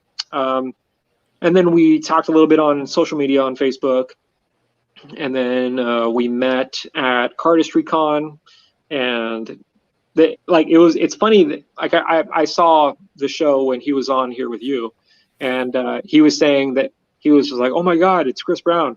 And but I was thinking, oh my God, it's Sean O. I was just like, crap. There he is, the dude that makes all these dope videos. Sick. So awesome. It's mutual, and the same goes for Nick as well. So I met Nick and Sean at the same time in person, and then I was like, yo, you want to I'll just get a suite so we can have a lot of space, so we can just chill, and we'll just all split the bill. And then I ended up not even asking for their money. I was just like, whatever. Nice. Yeah. That's cool. That's a cool story. Yeah. So that's how it all kind of began. And then I got to know them and their level of attention to skill. And I was like, yeah, there's something here. These guys have something. And yeah, so that's how I met both of them at the very start. And that's how I ended up hiring them, because I was like, I love what they can do with the deck of cards. And awesome. Nick is very technical. And Sean he's also technical, but his strength lies a little bit more in the social media aspect of it. and while Nick is more of like the film, like more film oriented. So both of them have their kind of strengths of where that's like, Nick's the film guy and Sean is like the dude that'll post something on Instagram and go viral. He's the viral guy.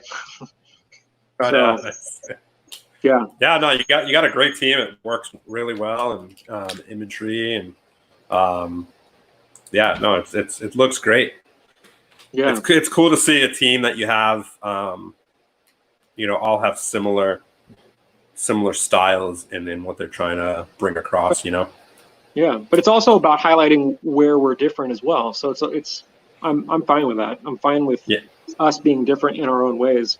Yeah, for sure. That's how Orbit is created, from all these different ideas from different points of view, and then we're all just like, yep, okay, and then that's how an Orbit deck is born.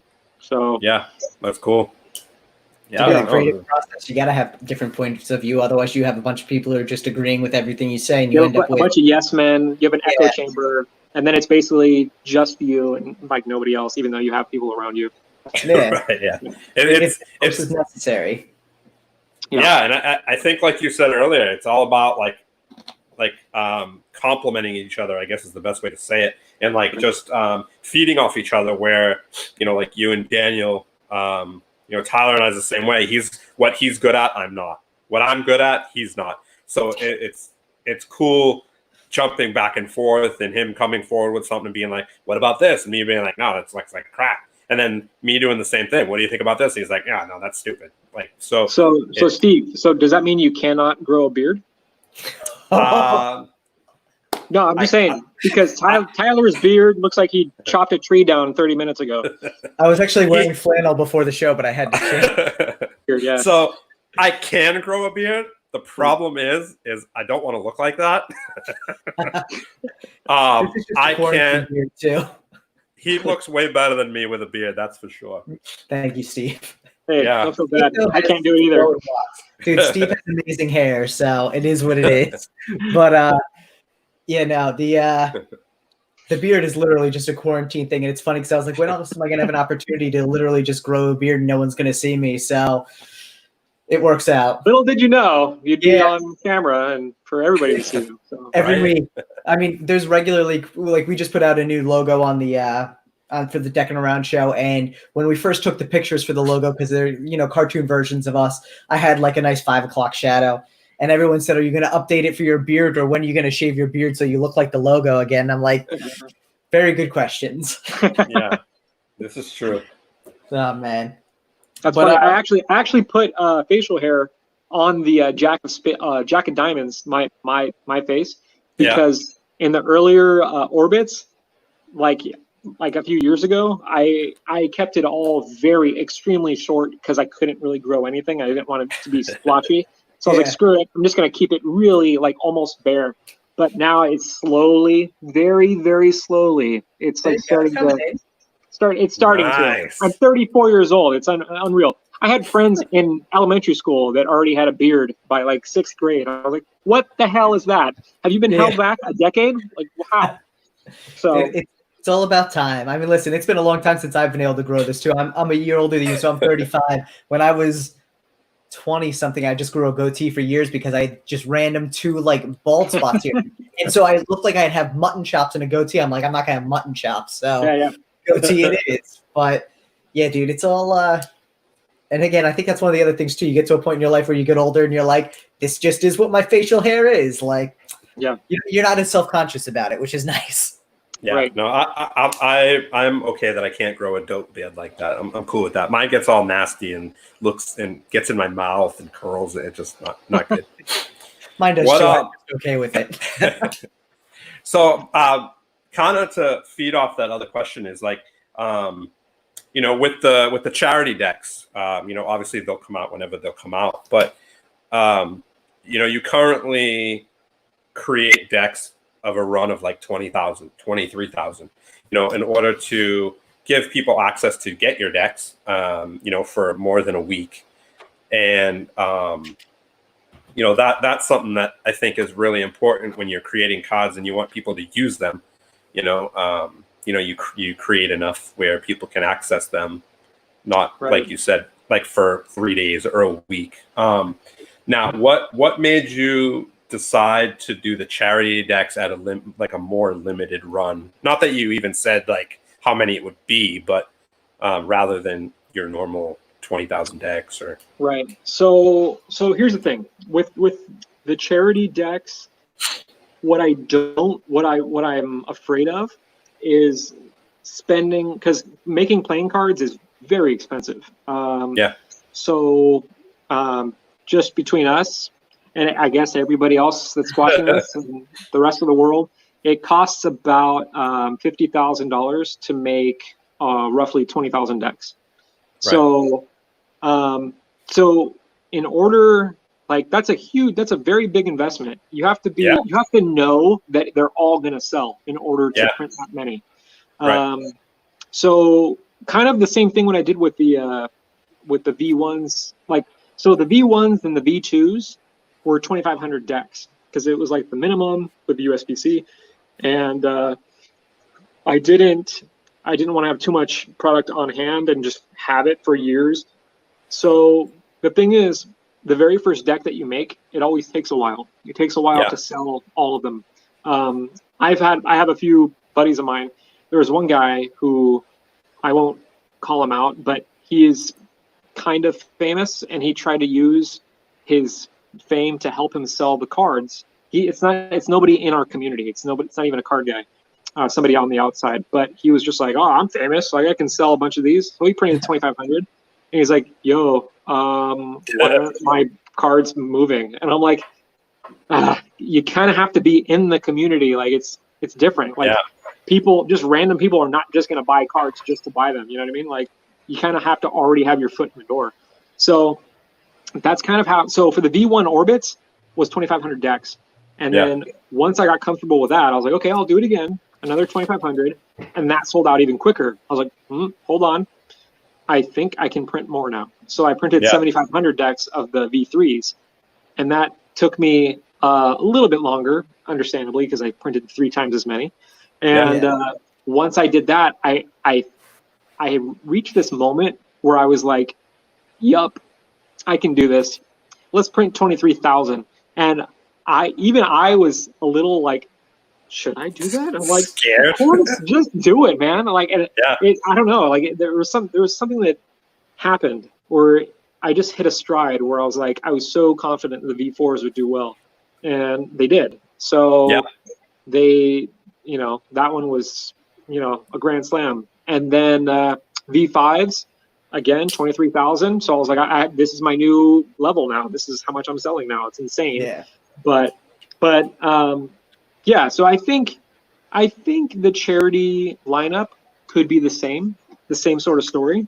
I think the first couple decks maybe will be a smaller run, but I will put a limit at the beginning, like maybe for like the first first couple days. Also, I'm going to have reserves.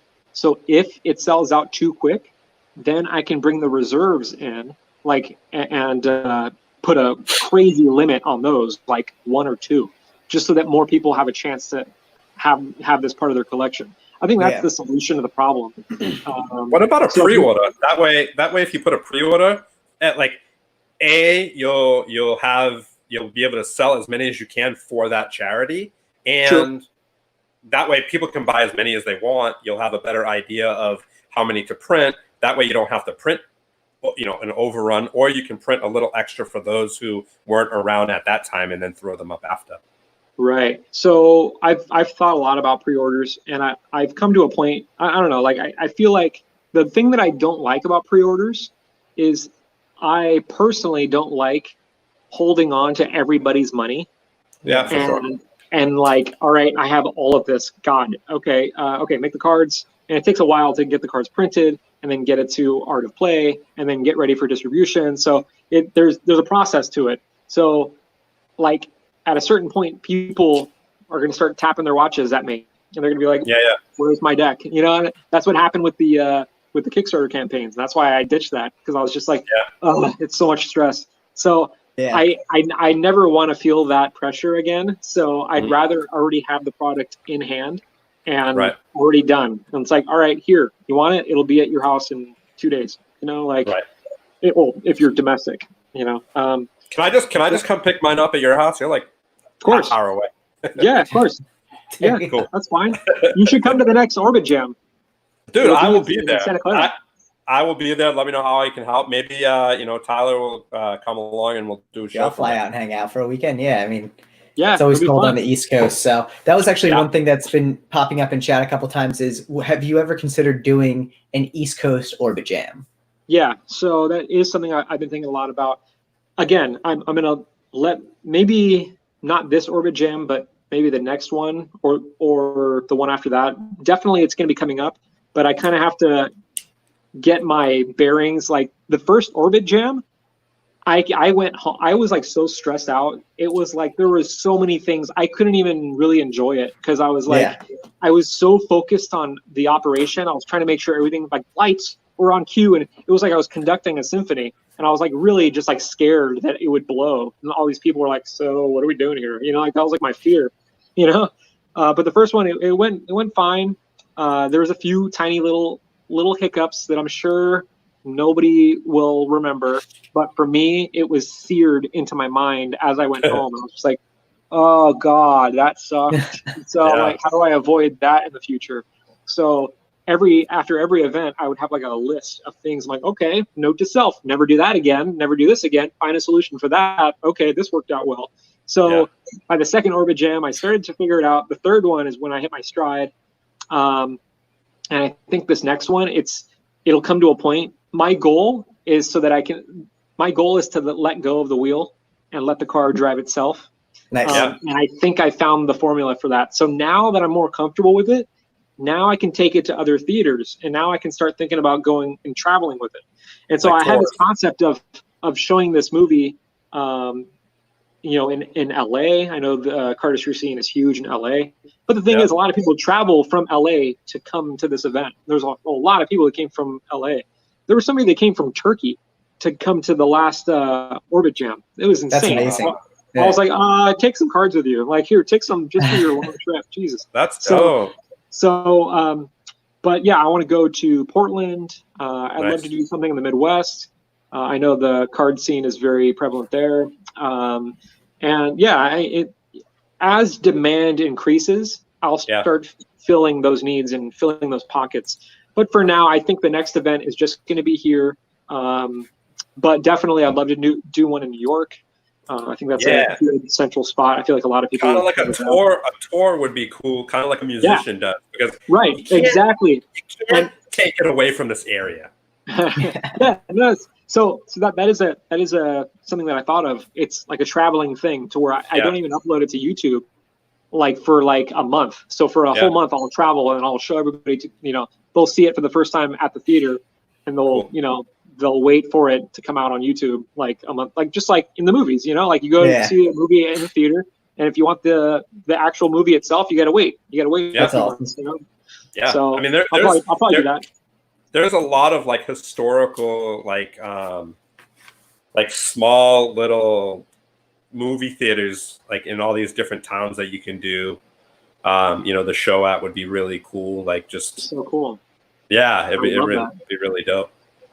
Yeah, I would love that. Well, so now I'm creating the Orbit Jams with a thought in mind that we're going to see it on the big screen. So I don't know if you've noticed, but in the last few Orbit Jams, the form, like it feels more movie-esque. It feels like it belongs on the big screen. Like even down to like the credit sequence, like everything is very like it belongs. You need to see it in the theater. Like that's where. Dude, you gotta enter it. You gotta enter it into some of the film festivals. Maybe, I don't know. That would be pretty cool. That'd be dope.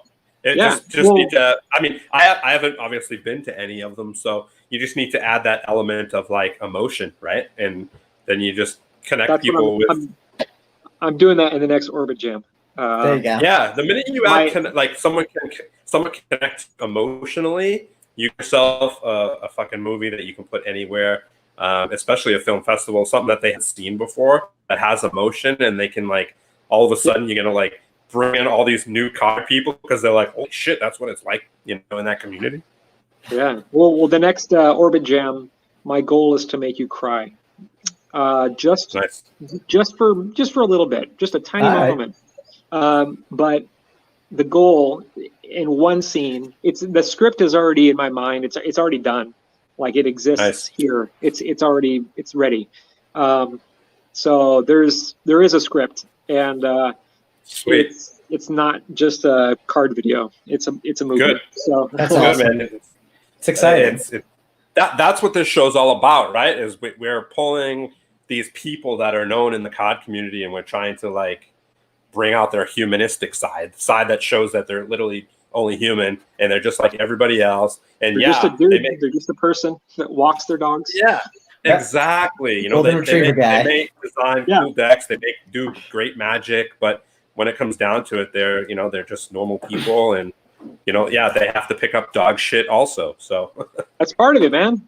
That's dude. No joke. Yeah. Any dog owner knows this. When your dog's not feeling well and their shit starts to look a little funny, there comes a point where you're not even laughing about it. You're just like, so what consistency? What's the what color are we dealing with today? Oh, he's feeling better. It's getting hard. It's getting hard poop. And there's like a cheer. There's like a moment where you cheer, and you're just like, yes, you don't want to pick that shit up anymore. He's feeling better. It's dude. Having dogs, it's like big dogs. Like I feel like small dogs that you can put in a purse. I feel like. That it's fine. We have a litter box for that thing. It's like, is that a cat or a dog? Like big dogs, like we're teaching Peach how to open doors, which might be a mistake. I don't think that sounds like it could be a mistake. Yeah, but she's opening doors. Like Dexter, he's crazy good at finding something specific. We'll tell him to go find this one thing, and he'll go sniff it out. We'll play hide and seek with him. Like, what if Holly was stuck somewhere and I needed him to go find her, So there's all these things like search and rescue kind of thing. So that's awesome. We do that and we make it a game, and so that's cool. He's really good at it. It's crazy. It's dogs nuts. Are smart, man. Dogs are smart. Yeah. Well, golden retrievers are the 4th smartest dog. It goes border collie, poodle, German shepherd, and then goldens. So interesting. Yeah. I'm not surprised by that. That seems like, that makes sense. Yeah. Well, yeah. Actually, Dex isn't feeling too good, so I took him to the vet today. He hates the vet. He's over here. What's wrong with him? Oh. Hey, buddy. What's up, Dex? Is he named after actual Dexter, the TV show? The killer, not Dexter's Laboratory. Dexter from Netflix. There you go. Yeah, like Dexter. Yeah. So that was me and that's one of our favorite shows. It's a good show. It's one of my favorite shows too. Something very fulfilling about seeing, it's weird to root for the killer, but he's killing other killers. So that's where the emotion comes in, though. You tie emotion right, people will fall in love with the weirdest things. Then you're just like, right. But the cool thing about one of my favorite absolute favorite times or instances of a television show was on that show. And if it's your favorite show, you know exactly what I'm talking about, Chris. It's and obviously no bad feelings towards your wife, your girlfriend, your boyfriend, your husband, whatever it is you're with. But Dexter was outside and he was in with I forget who he was, in the car with someone. And they pulled up to his house and he was just sitting there and he looked kind of bummed out a little bit. And the guy that was in the car with him was like, "What's the matter?" And he goes, "You know what? They're just they're just there. I have to go home because they're just there. He loves his wife, he loves his kids, but you know what? He still has to go home and act a certain way or whatever. You know what I mean? He can't just go do what he wants to do. If he wants to go and sit in the bath and scream or cry or whatever, he can't do what he wants because he has to fulfill this. Well, that's part of getting older. Your responsibilities grow. You have to take care of more things. And the thing is, when you're a kid, when you're young, you don't think, a lot of the viewers right now, I think a lot of them are in their teens. And so they're thinking about what's the dopest angle for this profile picture so that I can get that phone number, so I can, You know what I mean? Like that's up, dude. So as you get older, you get all these responsibilities. But if you were to give all of my responsibilities, like running orbit, like there's a lot of things that happen behind the scenes, like a lot of people, like there's a lot of stuff. And if I were to just say, all right, this is what I do, go ahead, step in my chair, do it. I feel like a lot of people would be like intimidated. They'd be like, that's too much to do. That's insane. But because I started so small, and then it just kept building and building and building and building, and now it's this well-oiled machine. It's huge now, and it's not. I don't wake up with this weight on my shoulders, like, oh my God, I have a business to run. Oh my God, there's so much to do. I'm like, no, it's just stuff that I do. You know, it's just it's normal. It should become part of my everyday. Yeah, for sure. Excuse me. Let's see. Everyone's like talking about their dogs and stuff. Yeah, I'm down to answer more questions. Let's. Tyler, you had a Kyle question, Tyler? So I do have a Kyle question. Let me find it. I think I saved it to my. He said he's going to come in later. He's going to try to, but he's not in right now. But let's ask it that way. It's out there. I just got to find it in my messages here. For some reason, I always save everyone else's, and I always forget to save his. So let's see what we got here. Where the heck is this? I'm on. People talking about like UK, like going to UK with Orbit Jam. That'd be kind of dope. Oh yeah, that's a great idea. It would be. I mean, obviously UK is really huge. Huge cardistry. Right. Yeah. You ever think about doing like a bling bling deck, like metallic ink or anything like crazy that's going on now? Like, I feel obviously you don't have to do any of that, but ever cross your mind to like do kind of like a outside of the box orbit deck?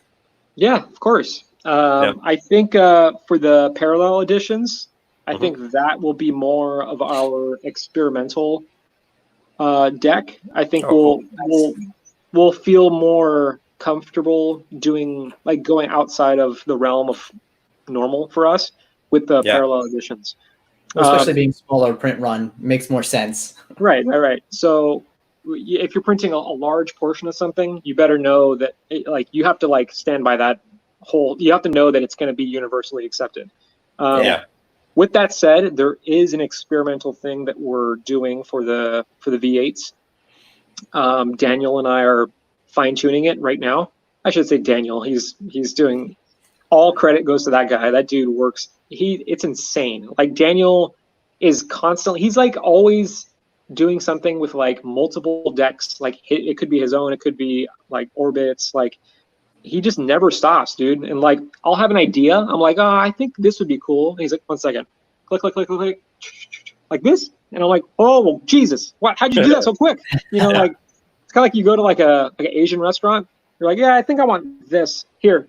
Shit, where did that come from? Like, how's that already made? Like, so it's kind of on that scale, I think. So why Daniel? Why Daniel? The reason why Daniel and I paired up is because I had a Joker contest of who can draw the best Joker. Yeah. For the Orbit deck, and there were so many submissions, so many people were contributing, and I saw one, and I was like, yeah, that's the winner. Everybody stop! Like Daniel wins. I was like, Daniel Schneider, nice to meet you. I'm Chris. Let's work together. That's amazing. So he started with the Joker, and then for the second edition, he had a few more design touches, like the sticker, the seal. Yeah. The ace of spades. Do like the ace of spades. Yeah. Yeah. Nick Blau did the first ace of spades. It was very minimal, and that's how I wanted it. And honestly, like the V1s, I knew I wanted them to be minimal. I wanted them to be, because as like the first edition of anything, it should be the most basic. It should be the starting point, and then everything else afterwards will be an evolution from that point. You know what I mean? Yeah. So I left it kind of like a clean slate, the V1s. And so so Daniel, he gave me that design, and then I brought him in for the third edition. I was like, you want to make the whole back design? And he's just like, nice. I would love to. And I'm like, okay, let's go. So we did it. And I was like, yeah, that's I'm happy with it. So we went forward with that. I still think that one is, I get a lot of mixed reviews about the V3s, the purple ones. Love them. I get both sides of the spectrum, but honestly, the reason why I made them purple is because I needed to break out. I needed to step away from just red and blue. But I did that on purpose, red and blue at the beginning, because that's what we're all familiar with. You know, bicycles, you want the red one or the blue one? Well, which one am I taking out tonight for performing, you know? So that's why I made them in that order. But, I made them in that order because I usually go for the blue deck rather than the red deck.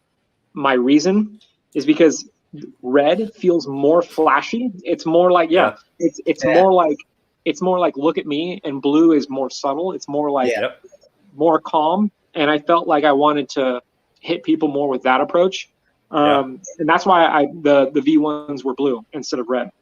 Nice. So Steve and I are both big fans of blue decks. So I'm a blue fan for sure. Dude, obviously you don't need to, but you need to do a white orbit deck, man. Like I love white classy decks, and I'm just waiting for a white orbit deck, man. There's a lot of ideas in our brainstorm bin. So we have a little bin where it's like all these things and ideas. I swear, if somebody like hacked my phone, it would be really bad. Like there'd be so much leakage, it would be insane. So nice. Don't tell anybody that, because all we gotta do is steal your phone now. Well, I'll just throw my phone away after this talk is over. So there you go. I mean, you probably don't have to throw your phone away, but you could probably. I know, but I just want to make a statement. Throw the whole thing away. Did you? Speaking of a statement, I mean, I don't know. Whatever. I'll say it anyway. But somebody, I won't say what it. But somebody put a deck. Somebody put a deck on. Did you see this on the lawn? They put a deck on a lawn. Did you see this, Tyler? Yeah, they put a deck. They put a deck on the lawn because they basically are uninterested in a specific brand of cards. So they put it on the lawn, and then they ran it over with a lawnmower. So you see like cards flying out everywhere, getting all chopped up. It was just hilarious. That sounds like my nightmare. I'll send it to you. I love cards. That's a statement. It was a statement for you. Definitely a statement. So. Yeah. It was so funny. But so you know what's cool? Oh, go ahead. No, you go ahead. I was gonna say I found the Kyle question whenever we're ready. But what's cool about cards? They've slowly turned into Pogs. So Pogs, I don't know if you remember Pogs back in the day. I had a whole collection. You have the slammers. You would show your friends, you trade. You know, it's like, oh, I got this Pog from this cereal box. It's a new one. It's not out yet. It's like, what? How'd you get that one? You know, like. So cards have slowly become that. You know, it's like this thing's like, what kind of deck are you rocking today? Oh, I got this one. It's really rare. Oh, what about this one? Oh, they've only made a few of these, or this one's actually made in a different way. The box opens up differently. It's like, whoa, yeah, so it's like, it's funny. It's cool. I like it. It's a trip. And and I honestly, I love that everybody's getting into it and everybody's making more and more decks. That's dope. That's cool. Yeah. Variety, that's what it's all about. So I agree, as long as you're making a different deck than someone else made. Make it your own thing, because at the end of the day, anybody can make a spin-off deck of somebody else's, but I want to see something inside of you. I want to see your fingerprint put onto a back design, something that you had a dream of, like something that happened to you, like a buddy of mine, he had his mother's burial dress, the design of the burial dress tattooed on his arm. So I was like, whoa, that is powerful. And somebody can use that idea. Go ahead, somebody use that for a back design. Somebody's dress, like a burial dress design or something like that. Make it mean something to you. Like go through your old photo albums and try to find something from your past and be like, okay, I'll use that, and just make it something completely from you. That's what's cool about all these new decks. A lot of them are like that. A lot of them are all just in a vacuum, just like created out of just their own thoughts, which is great. And Steve and I have talked about that a lot when we look at like Kickstarter. You can have a really amazing, visually appealing deck, but if that story, that connection isn't there, a lot of times those decks still don't get funded, and no matter how great the art is. It's the story, the emotion behind it, and people want to feel like they're connecting. Yeah, it's amazing to see. And I think a lot of times, though, too, thankfully, when you see a really well-designed deck that doesn't fund, someone turns around and they realize they need to build that story out and build that connection out, and eventually it'll fund. But it's also amazing to see that sometimes people know how to build that connection in what you would consider a horrible deck funds. So just kind of the luck of the draw of it. But the creativity behind it, I think, really is skyrocketing. I think a lot of people, like you said earlier, are getting into it being like, oh, I can make a lot of money easily with cards, which is not the truth. But I think a lot of people also realize this is a way to show off their creative talent in a way where in reality, instead of selling one painting, you have the ability to potentially sell 52 small paintings in a paper box. Yeah. Right. Yeah. So, exactly. I love that. Yeah. It's very, very true. You want go for it, Tyler? So yeah, for a more lighthearted discussion here. Let's go. Our Kyle question this week is a little more goofy, as he called it, actually. So and I feel like knowing that you and I are around the same age, you'll definitely have some nostalgia for this. And if you don't, please share with me. I'd be curious to hear why not. But if the Back to the Future cast was made entirely of animals, what animal would Marty, Doc, Biff, and George be, and why? Kyle really likes animals lately too. Yeah, he does. Doc would be an owl. All right. He'd be very wise. Marty would probably be he'd be a fox because of Michael J. Fox. And he's, I think he would follow the advice of the owl. Biff is a rhinoceros. That dude is crazy. He's nuts. He's annoying too. Yeah, he's annoying. He looks like he smells bad. Biff was known to be very horny throughout all the films. That is true. Rhinos have a horn. Yeah. I can see that one. Who else? Who are we missing? George McFly. Yeah. George McFly. George McFly would be. Oh man, what is probably a rabbit? I would say he'd be a rabbit. He's very shy and very, kind of like skittish, not very strong. But, at the end, he does win the race. He does win. He ends up beating Biff. So, for spoiler alert for people who haven't seen it, if you haven't seen it, God. Yeah. First off, you're messing up if you haven't seen Back. Yeah, I mean, if you haven't seen it. Yeah, 30-something years later, I think we're good without the spoiler alert. 35 years later this year, I think it is. So. Yeah. Wow. Yeah. So go for it. Listen, that was the Kyle question. So. Yeah, no, go on because you have all the questions. So go for it. I thought it was gonna be a weird question. So usually Kyle. I mean, it's kind of weird.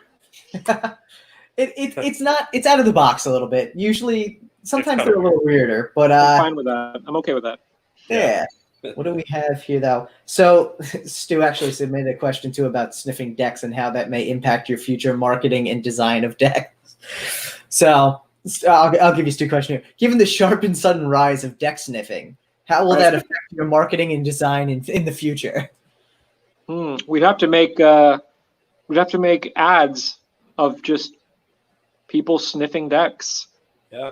And scratch and sniff tucks.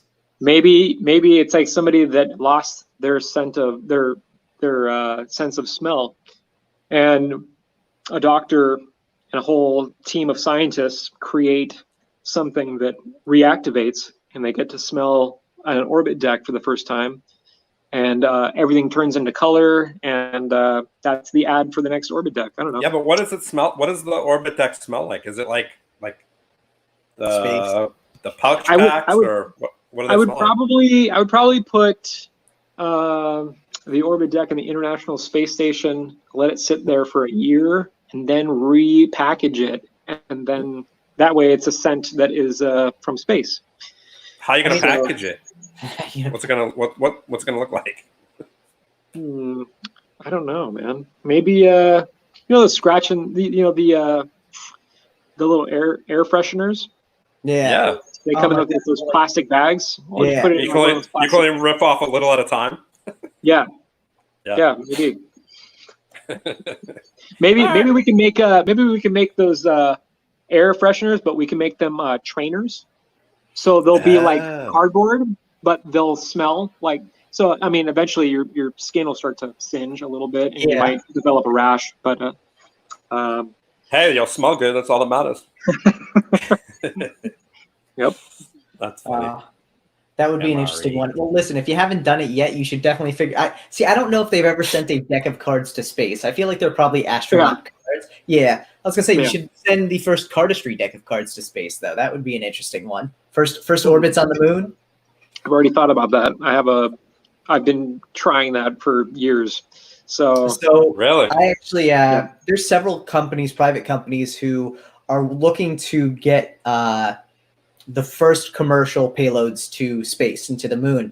And actually, one of the companies is run by a kid who I went to high school with. So we can chat later, and I'll give you his contact information. But he runs a company called Astrobiotics, which their goal is to do commercial deliveries to the moon of whatever you want to send to the moon. So if you want to send your grandmother's ashes to the moon, or your shoes, or a deck of cards, they would be the company to potentially do it for you. So that sounds like a great, because what I have been doing is contacting astronauts themselves. All right. And I've been contacting them directly, and I'm like, hey, I see that you're due for a mission in 4 months. You want to bring one of my decks with you? Dude, like I would keep going that route, man. That's one of them. I mean, I'll keep trying. Because like one NASA, of them will say, yes. You can see the list, the lineup of like what missions are coming next and who is going to be on these missions. You can see all that. It's all public information. So I wonder if there's any testing that your cards would have to go through prior to be like greenlit to go on a space mission now. Well, the thing is, it's made at the U.S. Playing Card Company, and there's already been cards from the U.S. Playing Card Company in the International Space Station.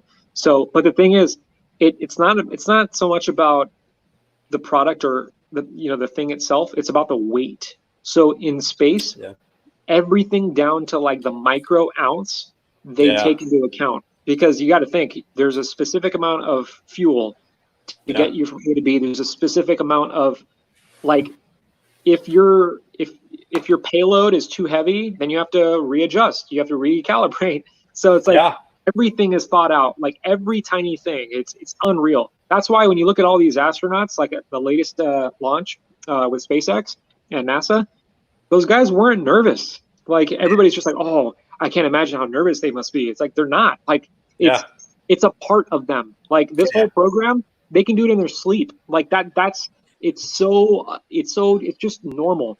They're able. So every astronaut, what they have to learn the system, every part of the system so well that if something were going like crazy, they would have to take control of that in a split second. They have to be able to do it on a single breath.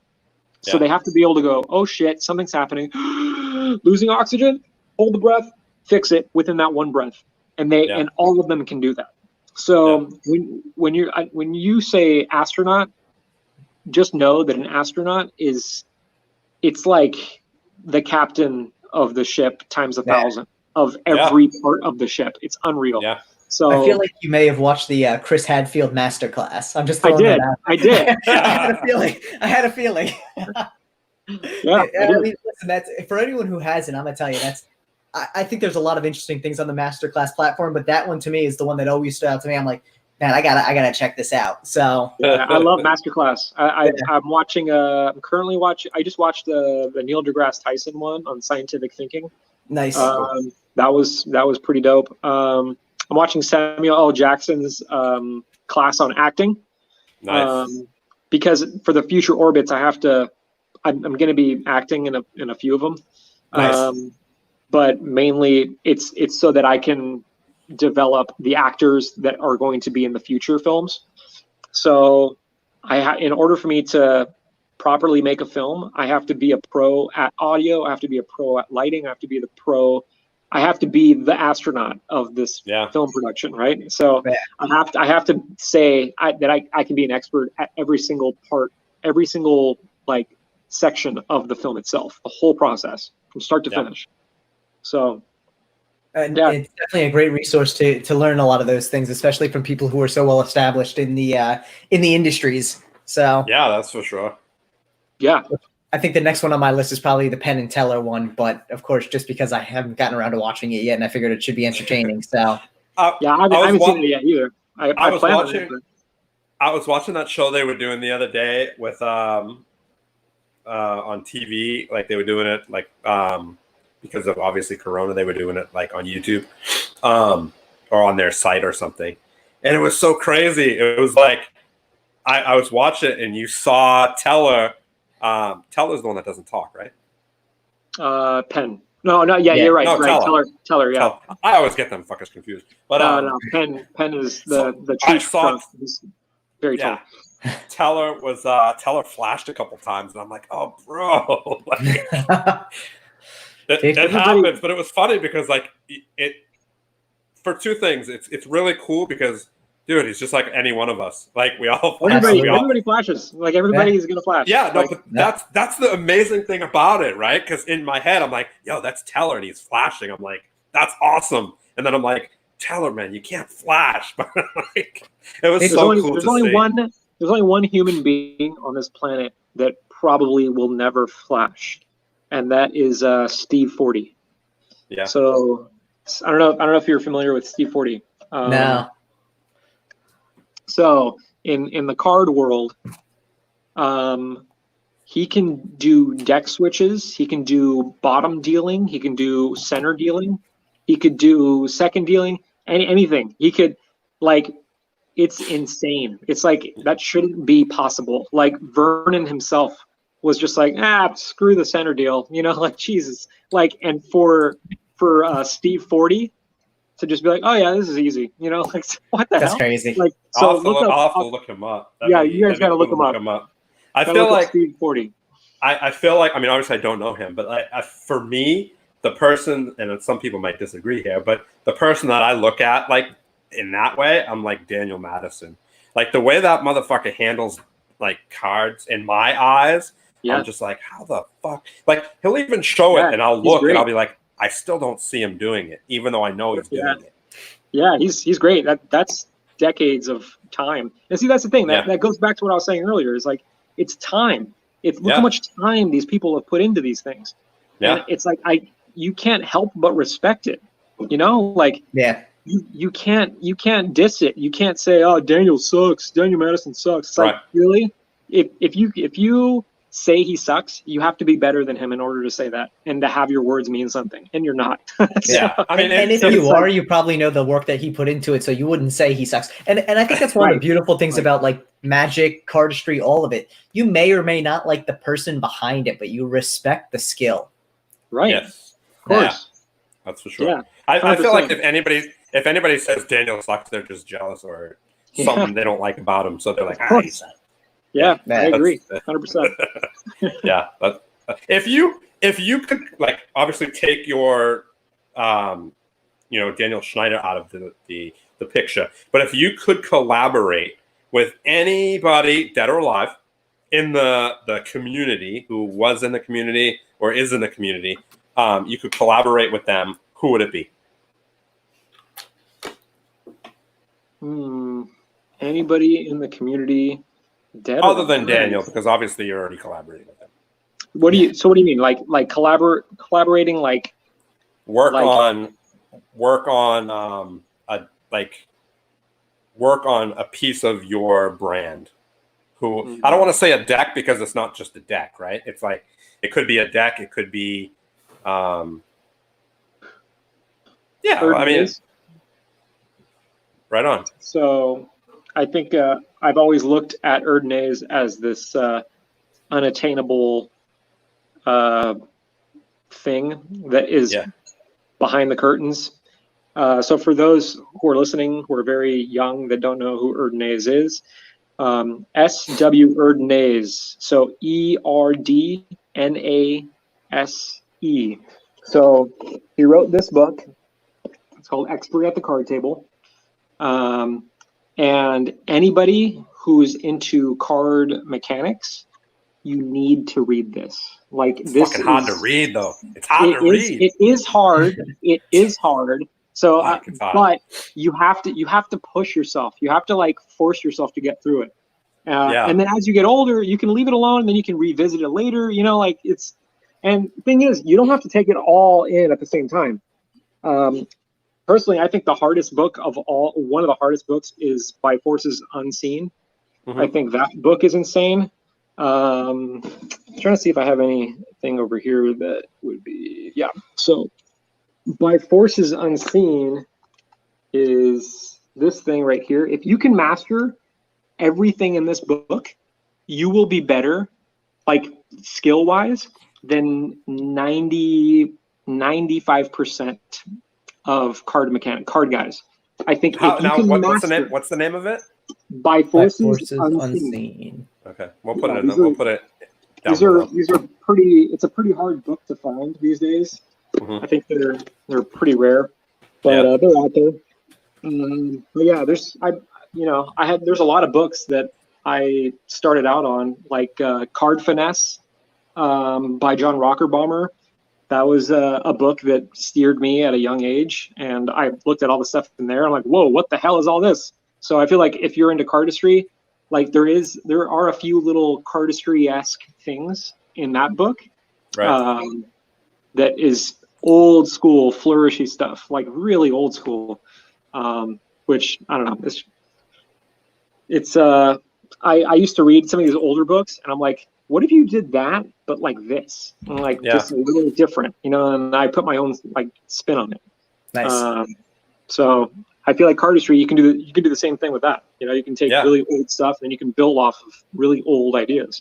I mean, everything's built off the original stuff, right? The basics. It's all about the basics. If you don't know the basics, you can't start anything. You know, like what it comes down to is, you know, whether it's weightlifting or martial arts or design or photography, like you need to know the basics of like what's what before you can even jump into anything. You know what I mean? Yeah. Yeah, that's the foundation. That's the bricks, you know? Am I, quick question, am I frozen on your screen? No, you're moving around. Okay. Are we frozen on your screen? I think so. We're moving, so don't mind the freezing.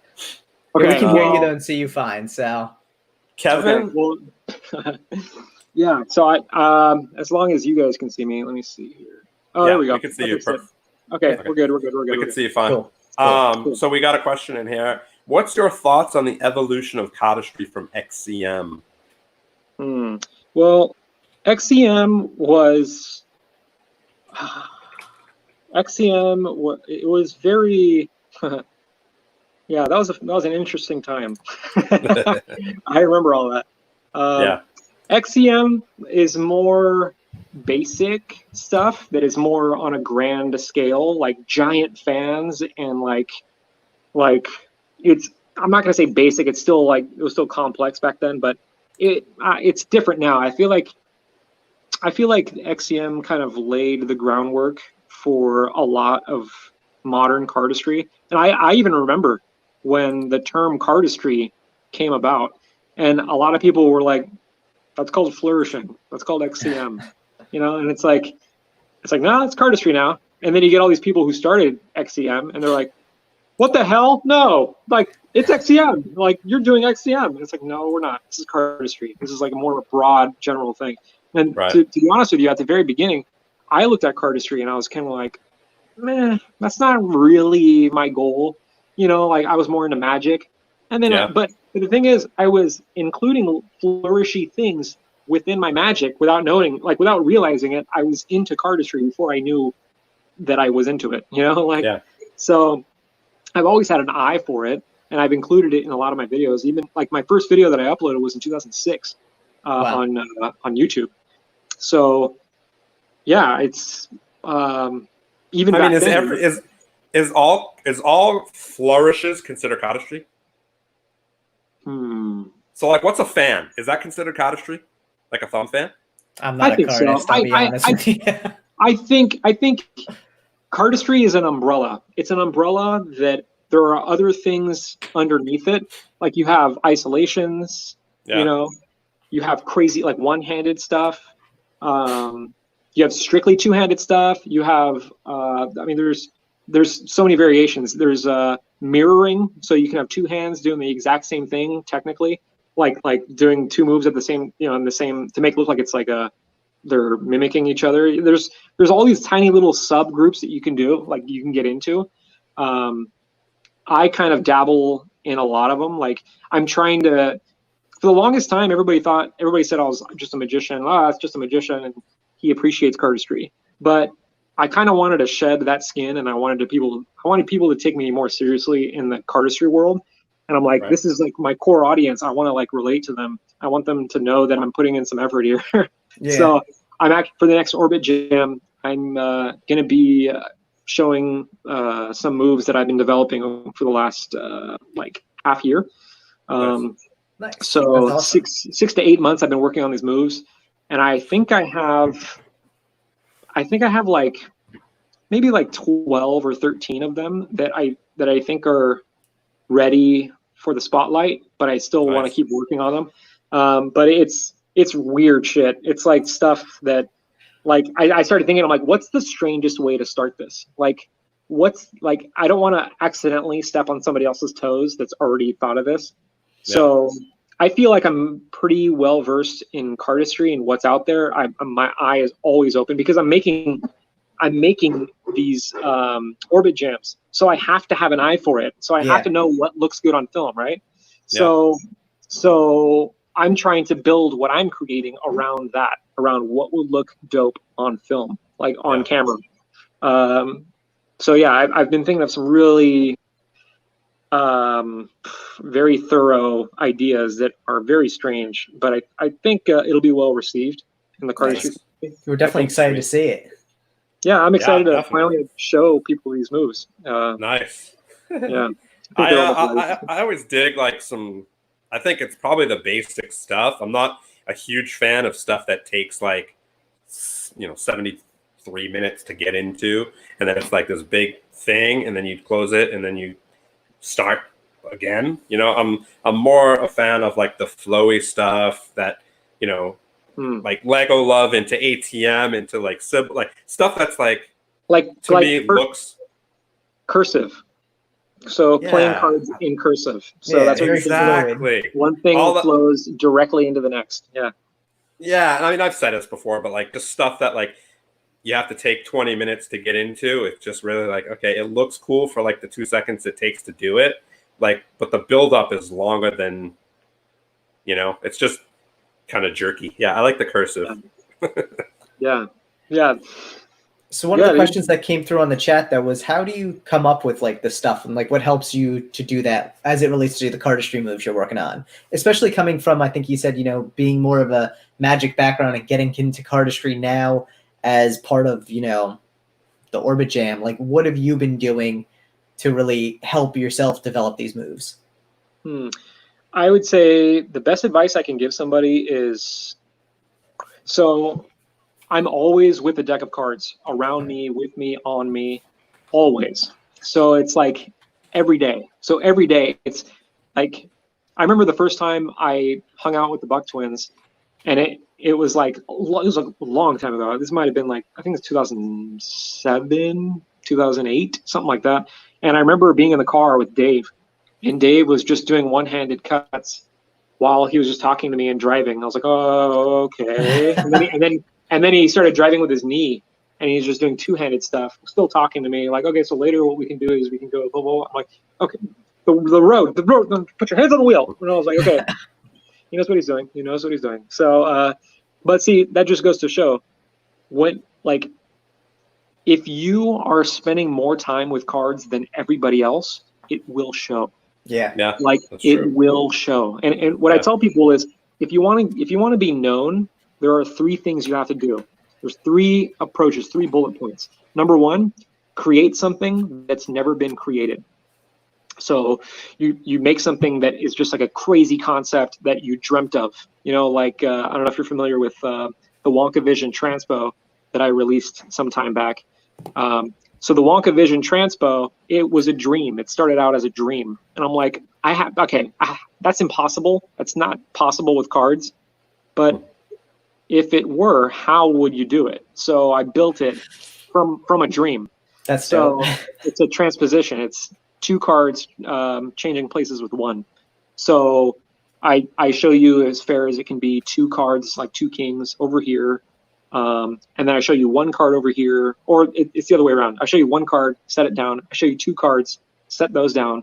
And then, you snap, do whatever you want to do, and they switch places. You just turn the cards over, and it's like, now there's only 1 card over here, and there's 2 cards now over here, but they've transposed. Like, it's like, but I just saw you put that 1 ace there, and these 2 other cards here. Like, it doesn't make any sense, so, so that's number 1, create something nobody's ever created before.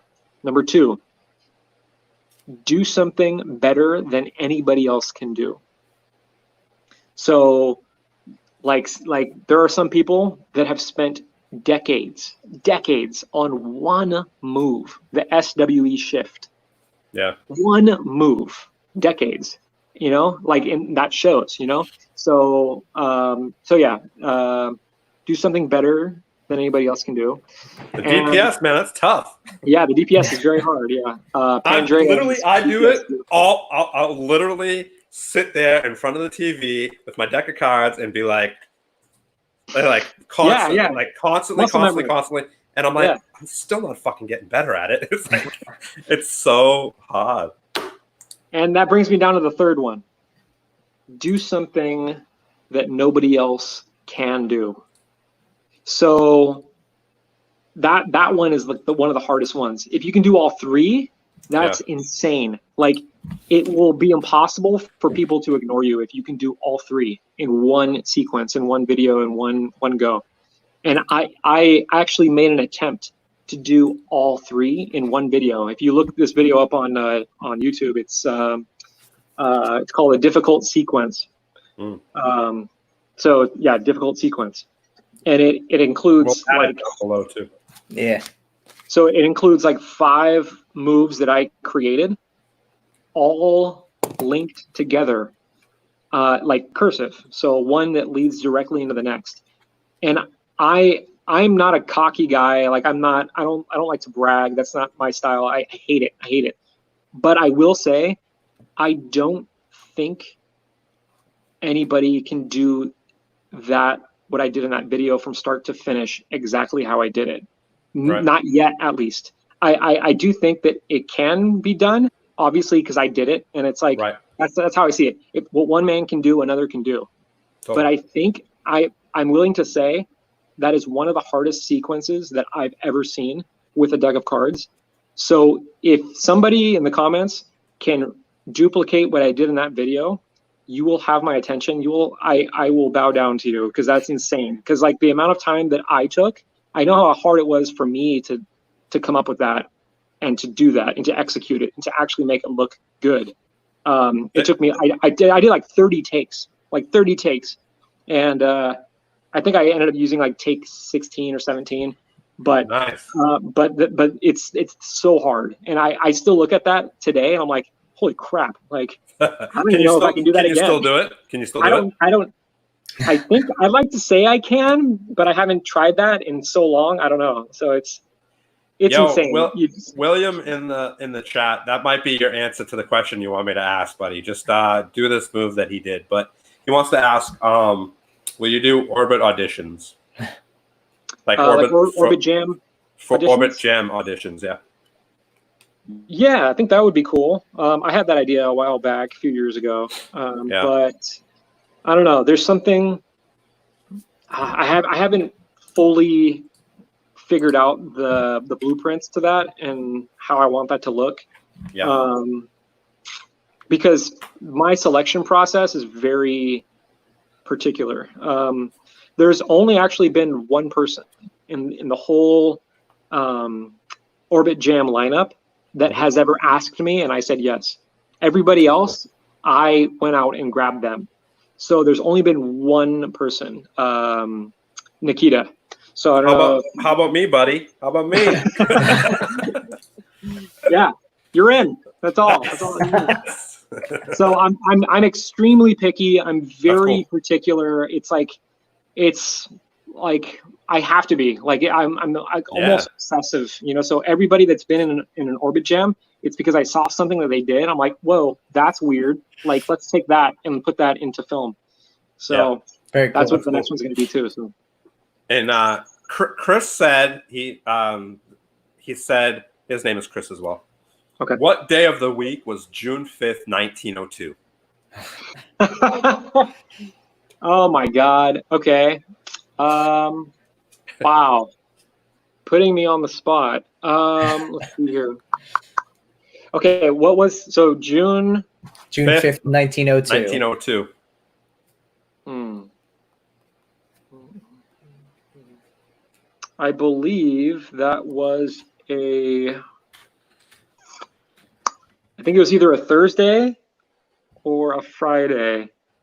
Number one, I haven't done this in like a long time, and number two, you're making me go back to 1902, which is even harder. It's a Thursday. Yeah, it's a Thursday. Thursday? Yeah.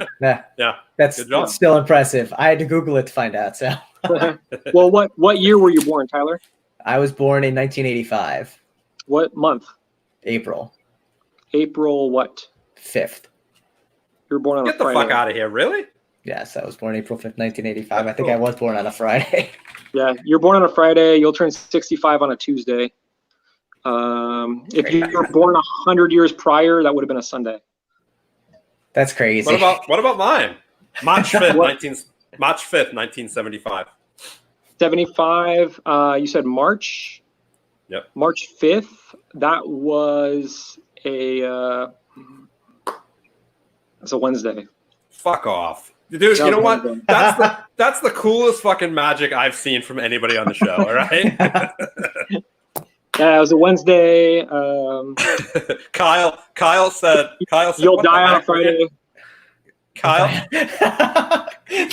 said, "What the heck? You guys are interviewing Rainman." I also like how Steve missed that prediction there. What? That's actually the name of my book. On a Friday. That's the name of my book. It's the Rainman Algorithm. Which someone did ask if you have any plans to reprint your book at some point. Probably not. Okay. How many you have left? I just have 2. But I probably won't print that again, but I do plan on teaching it. Nice. What about digitally? Yeah, I want to teach it digitally, so I'll teach that. Cool. Nice. That'd be cool. I'm sure you would get a lot of people who would be interested in it because it's an amazing kind of algorithm. So. Yeah, I think so. I think I haven't used it in a long time. I did it a lot. when I was working in property management. So when I was working with customers, so I would ask them I would need to hold on to their IDs in order to show them like an apartment. So they would give me their IDs, and then in that one fell swoop, I'd look at their birthday. I'm like, oh, it's Wednesday. They're like, what? I'm like, yeah, you're born on a Wednesday. Anyways, let's go this way, and it's like a trippy icebreaker. It's a lot of fun. That's awesome. Dude, you can do some cool magic with that for sure. You can. So I had this concept of basically forcing like a 3 on somebody after I knew that their birthday landed on a Wednesday. Yeah. So the third day of the week. Yeah. So what I would do is I would add a little magic to it and make it like you can make it like a 2, which is a Tuesday, and then you're like, oh, you're born on a Tuesday.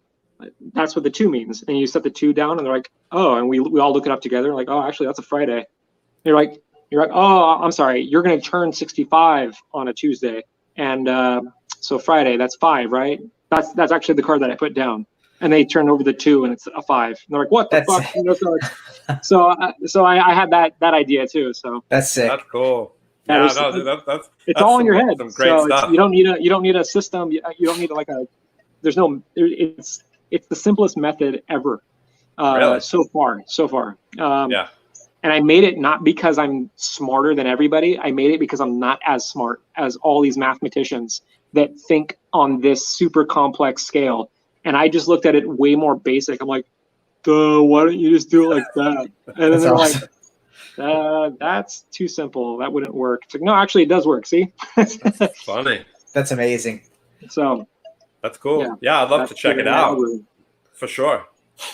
The Rainman Algorithm. That's pretty dope. So the one other thing we did have in the chat, I know someone dropped in there, and this is more of a customer feedback point than anything, was with your apparel, can you make sizes for bigger people? Ivan says he needs a 3XL. So okay, yeah, pass that along. Yeah. Okay, 100%. We'll start making 3XLs now. Yeah, I mean, simple, straight from the customer's mouth, right? Yeah. Thank you. Yeah, and the thing is, guys, like I'm open to all of these things. So if you want, email support@theorbitbrown.com. So if you email there, I read all of them. I answer everything back as quickly as possible, and I take all of your questions and thoughts into consideration.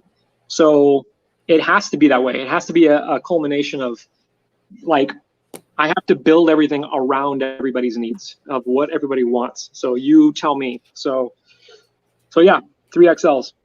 That'll all right, be so support coming at theorbitbrown.com. That's right.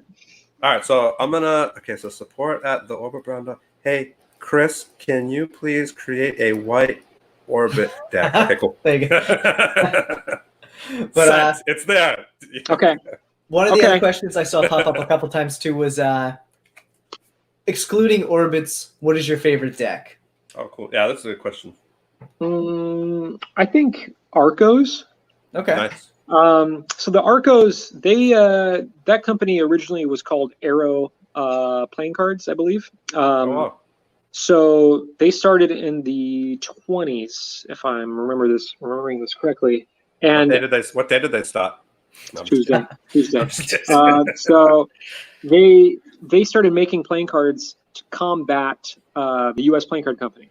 So that was their competitor. So they were making playing cards out of Chicago, and they spent so much time and effort on making sure that they were perfect. They wanted to blow bicycles out of the water, and that's where they invented the Duratone finish. So the Duratone finish started with Arco. So the Duratone finish is was the plastic coating, and it was a way to sell these cards at a different angle, saying, hey, if these cards ever get dirty, you can use a damp towel just to wipe them down, and they won't warp, and then you can keep using them; they'll last longer. So our cards last longer than bicycles. Nice. So that was the appeal. I actually bought the guy's book. It's around here somewhere. The guy who invented, or he's the founder of the company. He passed away a long time ago, but he wrote one book. I can't seem to find it. But anyways, I found this book on eBay, and it was made by the creator of Arrow playing cards. Oh, and he signed it. It was his signatures in the book. That's amazing. But I bought the book for like $15. I think that the people didn't know what they had or something. And so they're like, it's whatever. That's taking up space. I just want to get rid of it. But I had that book because I wanted to see what was going through his mind when he created his company. Right. So some pretty insane stuff in there. But anyways, so Duratone finish, that was like the craze. And then eventually U.S. Playing Card Company was just like, yeah, we're just going to buy you out. Okay, we're tired of this competition. We're going to buy you out. Is that good? And then that company was undergoing some changes in their structure of management. So they're just kind of like, okay, that's fine. Yeah, we'll sell. So then U.S. Playing Card Company took them in and kept selling Arcos in like the 80s. But then they stopped it eventually because it's just like, well, we want to forget the Arcos ever existed. So I love Arcos so much because they challenged this giant. They came out of nowhere and they're like, you know what? Let's go. It was David versus Goliath. And at the end of the day, they sold under their terms. And they were kind of like, yeah, go ahead. Yeah, we had our run. We enjoyed it. So, like, even though the bicycle playing card brand has been around for over 100 years, since the 1800s, they obviously are the reigning kings. Yeah. But well, not anymore. Not anymore. Yeah. But yeah, that's why I love Arcos so much. It was kind of like this unknown entity that kind of was punching upwards, and they came to this point where they started battling, and they starting to tip the scale with their new approach to playing cards. So, and then even U.S. Playing Card Company was okay with the Duratone approach until they became more environmentally conscious. And that's why they don't have plastic coated cards anymore because of that. Right, yeah, which they've really gotten very as green as possible with cards and varnishes. So yeah, vegetable based ink. Yep, and water-based varnish now, and sustainable forest trees. I mean, they really. It's always interesting to see a lot of that stuff. I mean, when Steve and I talk about the decks for deck specs, those are always kind of things we enjoy to see companies using. That you don't see across the board. You can eat these. Well, we know people who do. Stu knows. So yes. Have you dove into a deck of cards yet and tasted it or what? Not yet. I've heard they don't taste good. Do you want to do it live for Stu? Here we go, Stu. There we go, Stu. I can't imagine that tastes good at all. You got to swallow it, though. You got to swallow it. Stu not only chews on it and eats it, but he doesn't stop after one bite. He eats. He actually he's eating eats the whole card. Yeah. Okay, watch. I'm just kidding. A chew and restore. That would have been real impressive. Yeah, not very flavorful, right? No, it tastes like. It tastes cardboard? it tastes like cardboard. Yeah. Stu, that one was for you, buddy. Yeah, we'll have to let him know to check it out, but we appreciate you giving it a shot there, Chris. Oh, how's that torn and restore for you? Oh my God.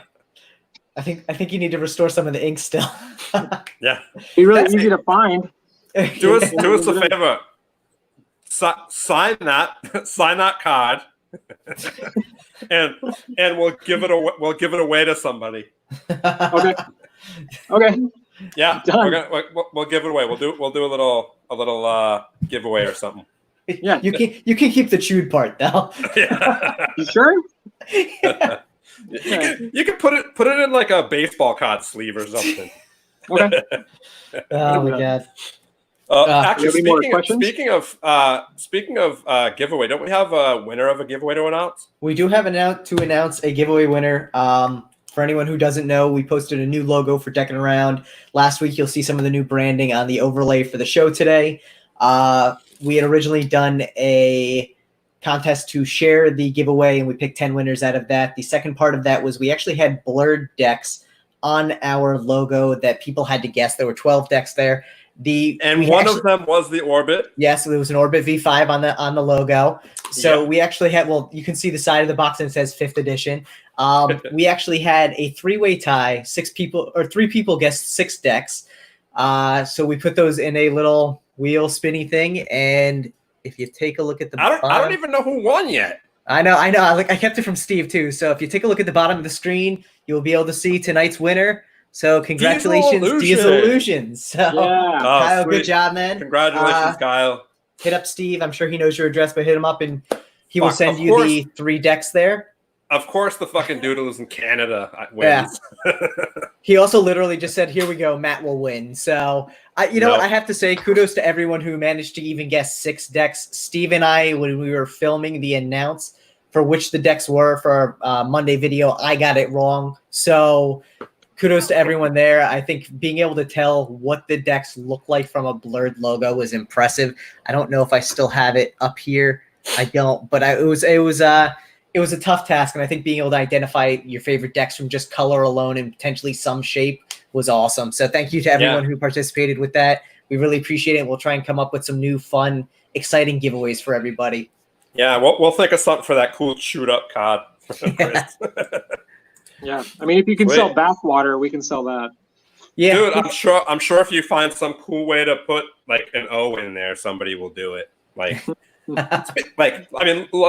Do you see the clear NPC deck? Literally clear. It's clear plastic. You can barely even see it. Clear plastic. You can't see what the cards are. It fans. It farrows supposedly whatever. It's made out of plastic. Completely waterproof, bro. It's on Kickstarter and it's up to like $60,000, which is crazy. I mean, it's definitely a gimmick deck, and that's awesome that someone found it and likes it. But I don't know what you use it for. Like, it's clearly not poker. I guess you can use it for practice, and you don't have to worry about getting ruined. Yeah, that's cool. You can wash it.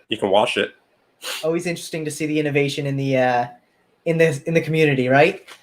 Yeah. I love that. Let's see if anybody has any last questions before we head out. We don't want this to run into a Jackson marathon. Yeah, no. And Ivan, that is the Aqua deck that's up right now. Yeah.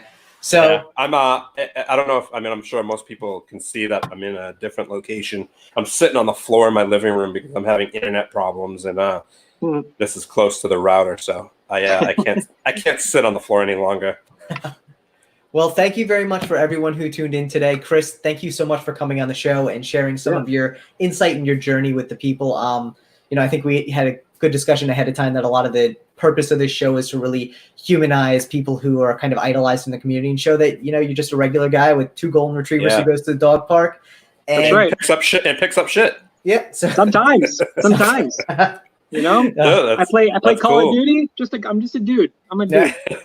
No, we really appreciate you coming on, man. I do. We definitely appreciate it, and thank you for all you do for the community, and we look forward to seeing what's next and coming down the pipeline from Orbit, and not only the V8s and the charity deck, but where the brand goes forward. And anywhere that we can. Thanks for inviting me. Appreciate it. Yeah, absolutely. Honestly, it's an honor to have you on the show. We really do appreciate it. Before we head out here for next week, just to announce our next guest, we are going to be having Nick Nisco on the show, who you may know from Elemental Playing Cards. Nick is going to be sharing some exciting news with us, so make sure to tune into the show next Thursday, 8 p.m. Eastern Standard Time. And before we head out, everyone, make sure to like the video and subscribe to the channel if you haven't already. We have some exciting stuff coming up, so also hit the bell so you get notifications. Sweet. Thanks again, Chris. Thank you very much, everyone. Have a nice night. Peace.